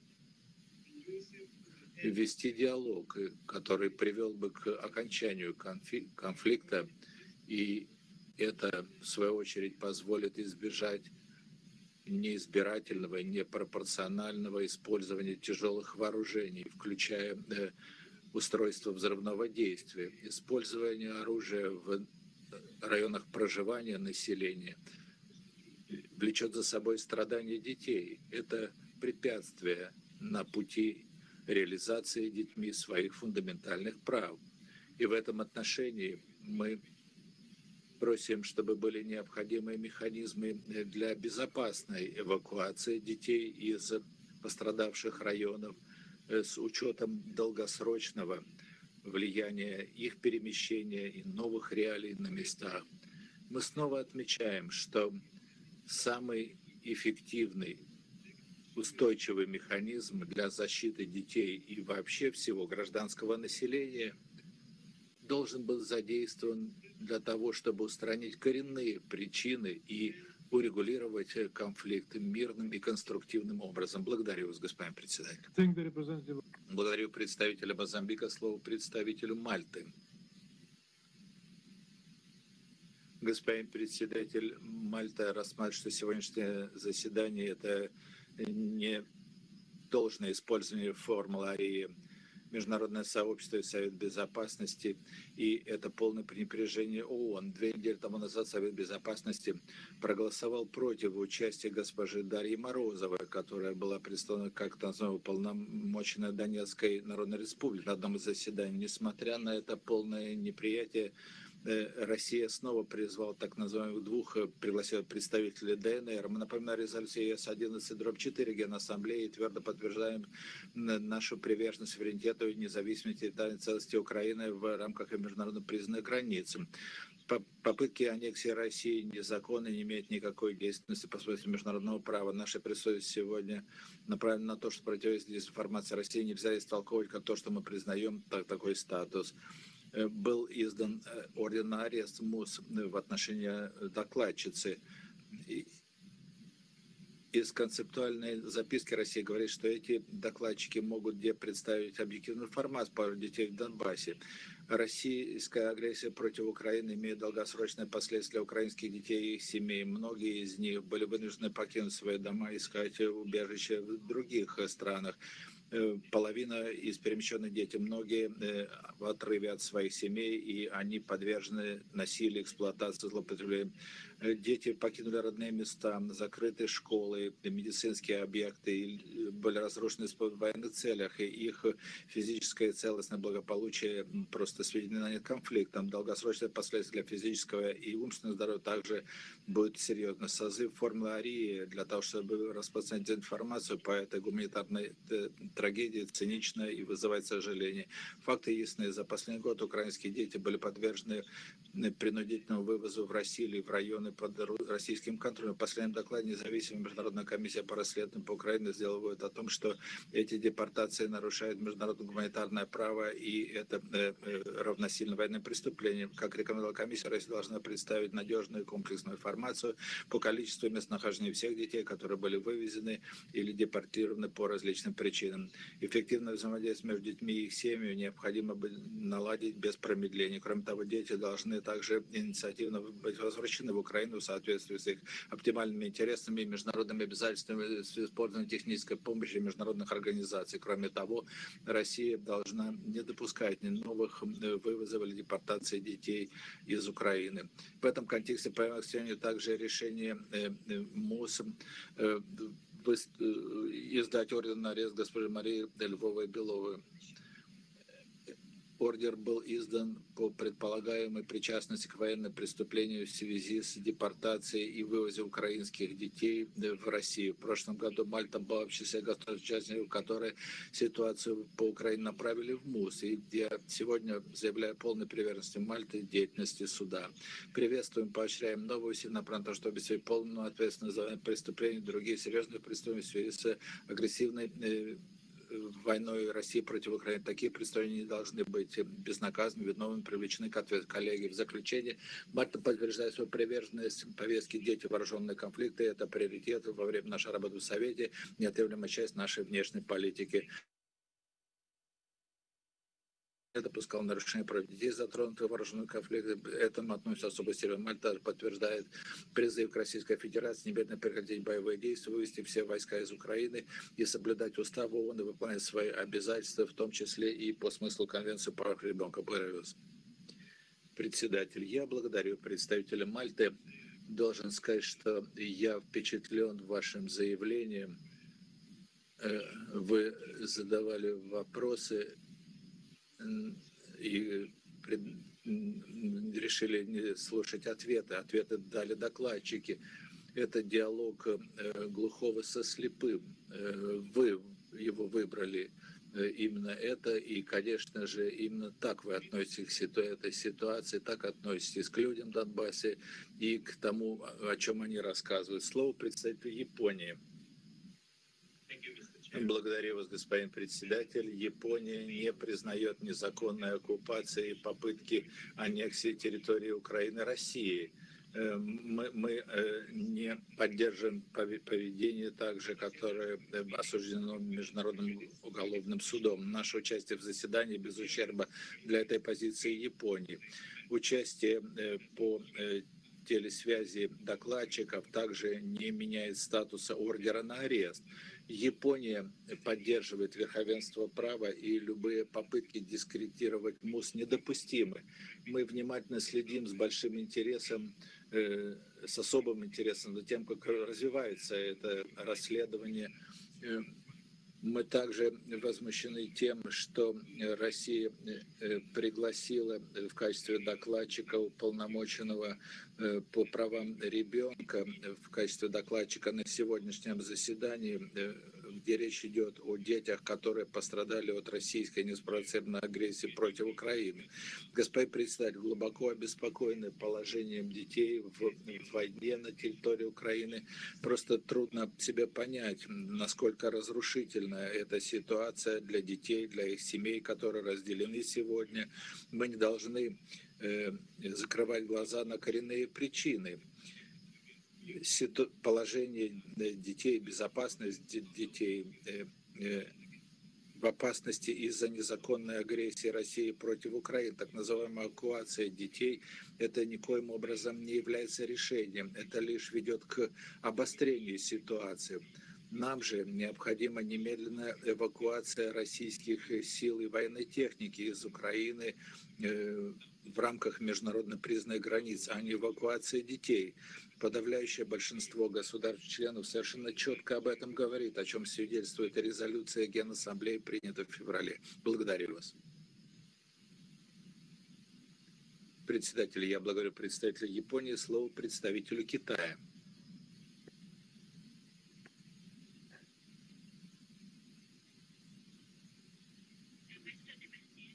Посол Небензи, уважаемые коллеги, господин посол, признательны вам за созыв этого заседания. Я внимательно заслушал выступления отдельных докладчиков, и мы также ознакомились с видеоматериалом, который был показан. Дети – это самая уязвимая группа в вооруженных конфликтах. После конфликта, который разразился на территории Украины, миллион детей стали в ВПЛ или вынуждены были искать убежище в соседних странах, подвержены большим страданиям. Им нуждается гуманитарная помощь и эффективная защита. Защита гражданского населения в вооруженных конфликтах – это обязательство по смыслу международного гуманитарного права. И при любых обстоятельствах защита детей должна быть главным приоритетом. Императивно важно воздерживаться от нападений и от насилия, которое может создать угрозу для ребенка, и использование оружия в густонаселенных районах. Гуманитарные операции и эвакуация должны в приоритетном порядке учитывать потребности детей. Мы поддерживаем роль, которую играет ПРООН и Всемирная продовольственная программа, координируя синергично международную гуманитарную помощь, чтобы дети получили необходимое продовольствие и медикаменты. Китай поддерживает деятельность ЮНИСЕФ, когда предоставляются предметы, необходимые для учебных процессов.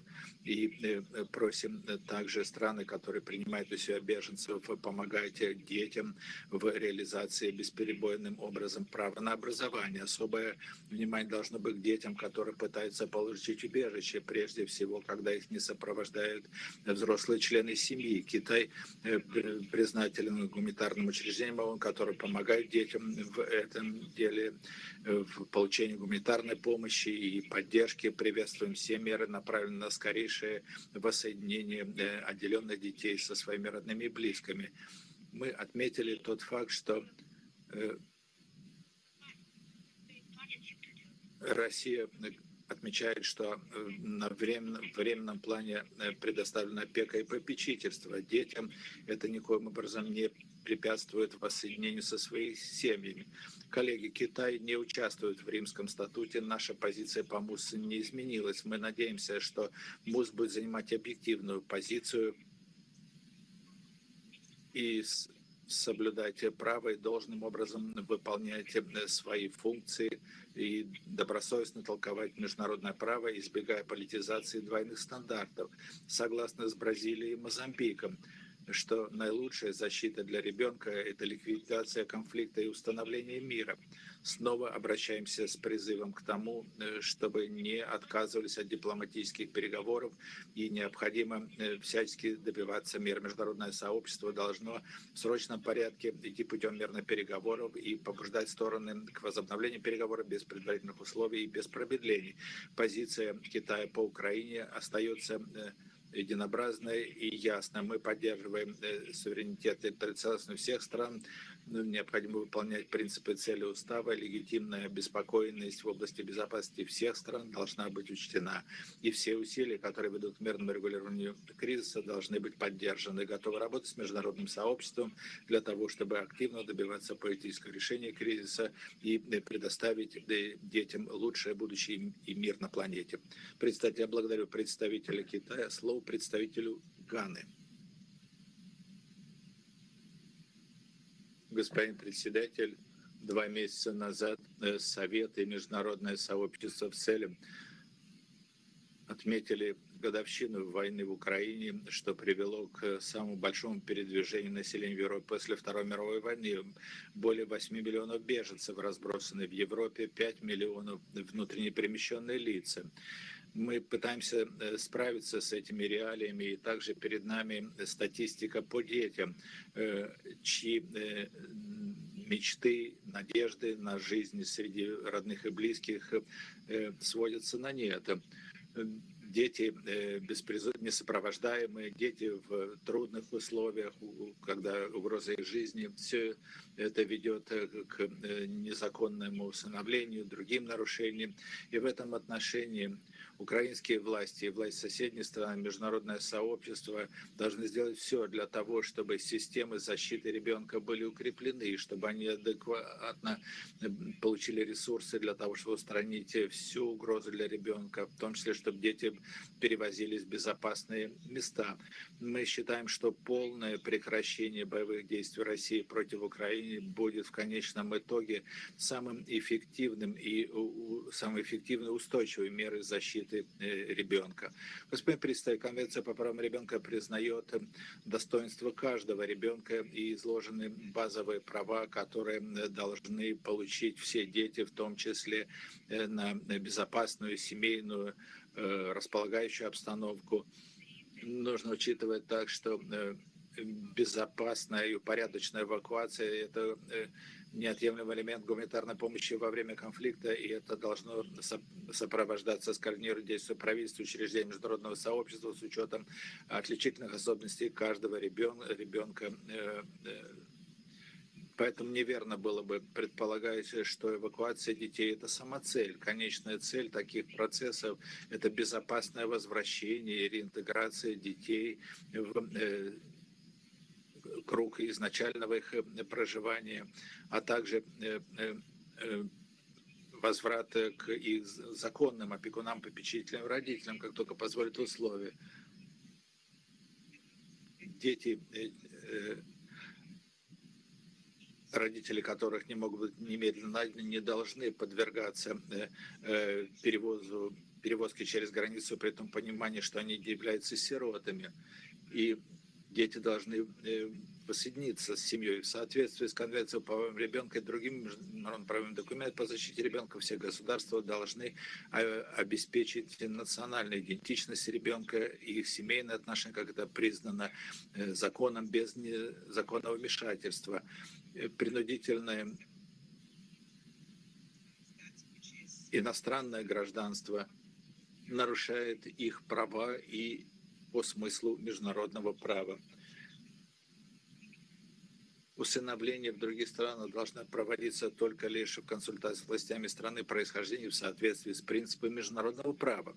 Господин председатель, физические последствия войны для населения могут быть разрушительными и долгосрочными, широкое разрушение зданий, инфраструктуры, природных ресурсов, но при этом также психологические травмы, которым подвержены ребенки, также им необходимо учить. Поэтому моя делегация призывает принимающие страны и страны транзита сделать все, чтобы помимо безопасной эвакуации украинских детей, их психическое, психосоциальное здоровье также было важным элементом проводимой с ними работы. Мы считаем, что это позволит свести к минимуму негативные последствия нынешнего кризиса на жизнь украинских детей. И в заключение мы хотели бы поблагодарить соседние государства, затронутые за то, что они предоставляют достойные условия для украинских детей беженцев. Хочу сказать, безопасность детей Украины зависит от восстановления мира, а это возможно только лишь при соблюдении России политической независимости, суверенитета и территориальной целостности Украины. Благодарю вас. Председатель, благодарю представителя Ганы. Слово представителю Швейцарии. Господин председатель, с момента создания 30 лет назад формулы, заседания по формуле Арии позволяли членам Совета получать консультации экспертов и информацию в неформальной обстановке вне зала заседаний Совета Безопасности. И этот формат не был никогда предназначен для распространения дезинформации, искажения реальной ситуации на местах или для продвижения политически предвзятого повествования. Выбор России докладчиков сегодня явно противоречит этой первоначальной цели. Мы отвергаем участие так называемых представителей Донецкой Народной Республики, а также человека, который находится под следствием Международного уголовного суда и в отношении которой выдан ордер на арест. Мы ссылаемся на резолюции Генассамблеи и ЕС 11/4 и снова подтверждаем нашу безоговорочную приверженность суверенитету, независимости, единству и территориальной целостности Украины в пределах ее международно признанных границ. Попытки России аннексии не имеют никакой законной силы. Это серьезное нарушение международного права. И наше присутствие в зале сегодня не может быть истолковано как признание такого изменения статуса. Мы участвуем в сегодняшнем заседании для того, чтобы выразить наше решительное несогласие с некоторыми заявлениями, которые сегодня прозвучали в этом контексте. Хотим напомнить о следующих фактах. Российская военная агрессия против Украины привела к невыносимым страданиям детей.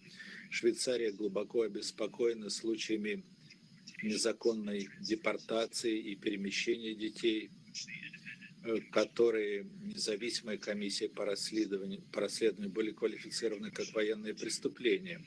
Настоятельно призываем Россию немедленно выполнить рекомендации этой комиссии, в том числе посредством предоставления достоверной информации о депортированных или вывезенных детях, облегчив связь с их семьями, и также необходимо инициировать их возвращение в Украину. Международное право прав человека, международное гуманитарное право обеспечивает особую защиту детей. Швейцария подчеркивает важность международных обязательств в рамках Конвенции по правам ребенка, а также 4-й Женевской конвенции и 1-го дополнительного протокола. Мы призываем Россию немедленно выполнить свои обязательства по международному праву. Швейцария снова заявляет о своей полной поддержке МУС в качестве независимого и беспристрастного судебного учреждения. Решительно поддерживаем важнейшие усилия суда в борьбе с безнаказанностью, в том числе путем проведения независимых расследований в различных ситуациях. Совет Безопасности отметил, что защита детей – это один из важнейших аспектов международного мира и безопасности. Наилучший способ защитить детей – это отсутствие насилия. Швейцария поэтому по-прежнему решительно осуждает российскую военную агрессию против Украины и призывает Россию незамедлительно вывести свои войска со всей территории Украины. Благодарю за внимание. Председатель, я благодарю представителя Швейцарии. Представитель Швейцарии не выходил из зала, когда выступали наши докладчики, но у меня сложилось впечатление, что мы тогда сидели в разных залах. Слово представителю Эквадора.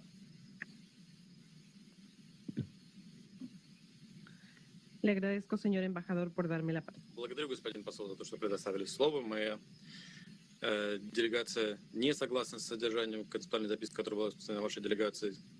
Мы также выступаем против, чтобы среди докладчиков присутствовали люди, в отношении которых выдан ордер на арест со стороны Международного уголовного суда, что вредит авторитету заседания по формуле Ария. Это подрывает авторитет также самого суда.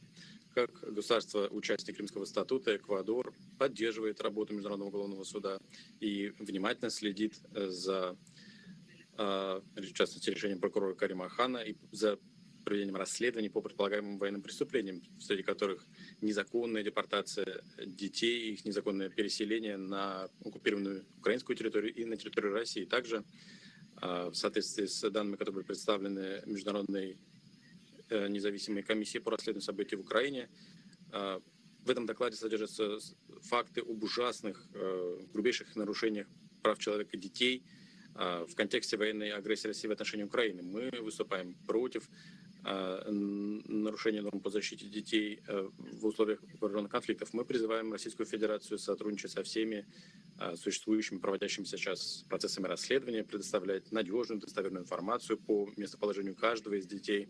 Мы подчеркиваем необходимость того, чтобы Российская Федерация соблюдала свои обязательства в области обеспечивания прямого общения этих детей со своей семьей. Необходимо обеспечить также максимально оперативное возвращение этих детей в Украину с тем, чтобы в итоге обеспечить соблюдение Российской Федерации международных обязательств в отношении детей. С другой стороны, мы сожалеем, что инициатор проведения этого заседания по формуле Арии среди докладчиков включил людей, которые осуществляют так называемые функции в самопровозглашенной республике, которые в соответствии с положениями резолюции ИС-11/4 Генеральной Ассамблеи не является и не будет признанной.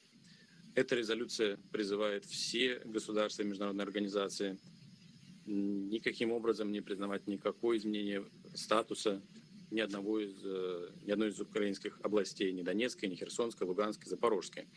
И в этой связи участие Эквадора в этом заседании по формуле Ария не может и не должно толковаться как какое-либо признание, изменение статуса этих территорий Украины. В завершение мы настаиваем на том, что наилучший способ защиты прав детей – это окончание военной агрессии России в отношении Украины в соответствии с тем, что указано в решении Международного суда ООН от 16 марта 2022 года. Благодарю. Благодарю представителя Эквадора. Далее слово представителю Соединенных Штатов. Спасибо, председатель. С момента незаконной, неспровоцированной войны России в отношении Украины, с момента начала этой войны Россия насильственно способствовала отделению детей от своих семей, детей, начиная с 4 лет, отделению их от своих законных опекунов. Они были перемещены в различные учреждения на оккупированных Россией территориях Украины, либо на территории самой Российской Федерации. По меньшей мере 2 из этих учреждений занимаются координацией правительственной работы по насильственному усыновлению и помещению под опеку детей в России. Многие из этих детей, у них все еще есть семьи в Украине, в то время как жестокая война России привела к тому, что многие из них стали сиротами, и именно эта страна ответственна за гибель их родных и не позволяет им вернуться на родину. Глава УВКБ Филиппо Гранди в январе сказал о том, что Россия нарушает основополагающий принцип защиты детей, выдавая украинским детям российские паспорта, передавая их на усыновление, поскольку действия России привели к тому, что примерно 1500 украинских детей находятся под угрозой депрессии, посттравматического расстройства, испытывают другие психологические и психосоциальные проблемы. И возмутительно, что мероприятия на мероприятии России сегодня. В этом мероприятии принимает участие Мария Львова-Белова, уполномоченный при президенте РФ по правам ребенка. В отношении ее выдан ордер на арест со стороны Международного уголовного суда в связи с той ролью, которую она сыграла за совершение военных преступлений в отношении детей из Украины. А Россия также предоставила платформу представителям непризнанной так называемой Донецкой Народной Республики, резолюция Генеральной Ассамблеи ЕС 11/4. В ней говорится о том, что все государства, международные организации не должны признавать никакого изменения статуса Донецкой области Украины. Там говорится о том, что необходимо воздерживаться от любых действий, которые могут толковать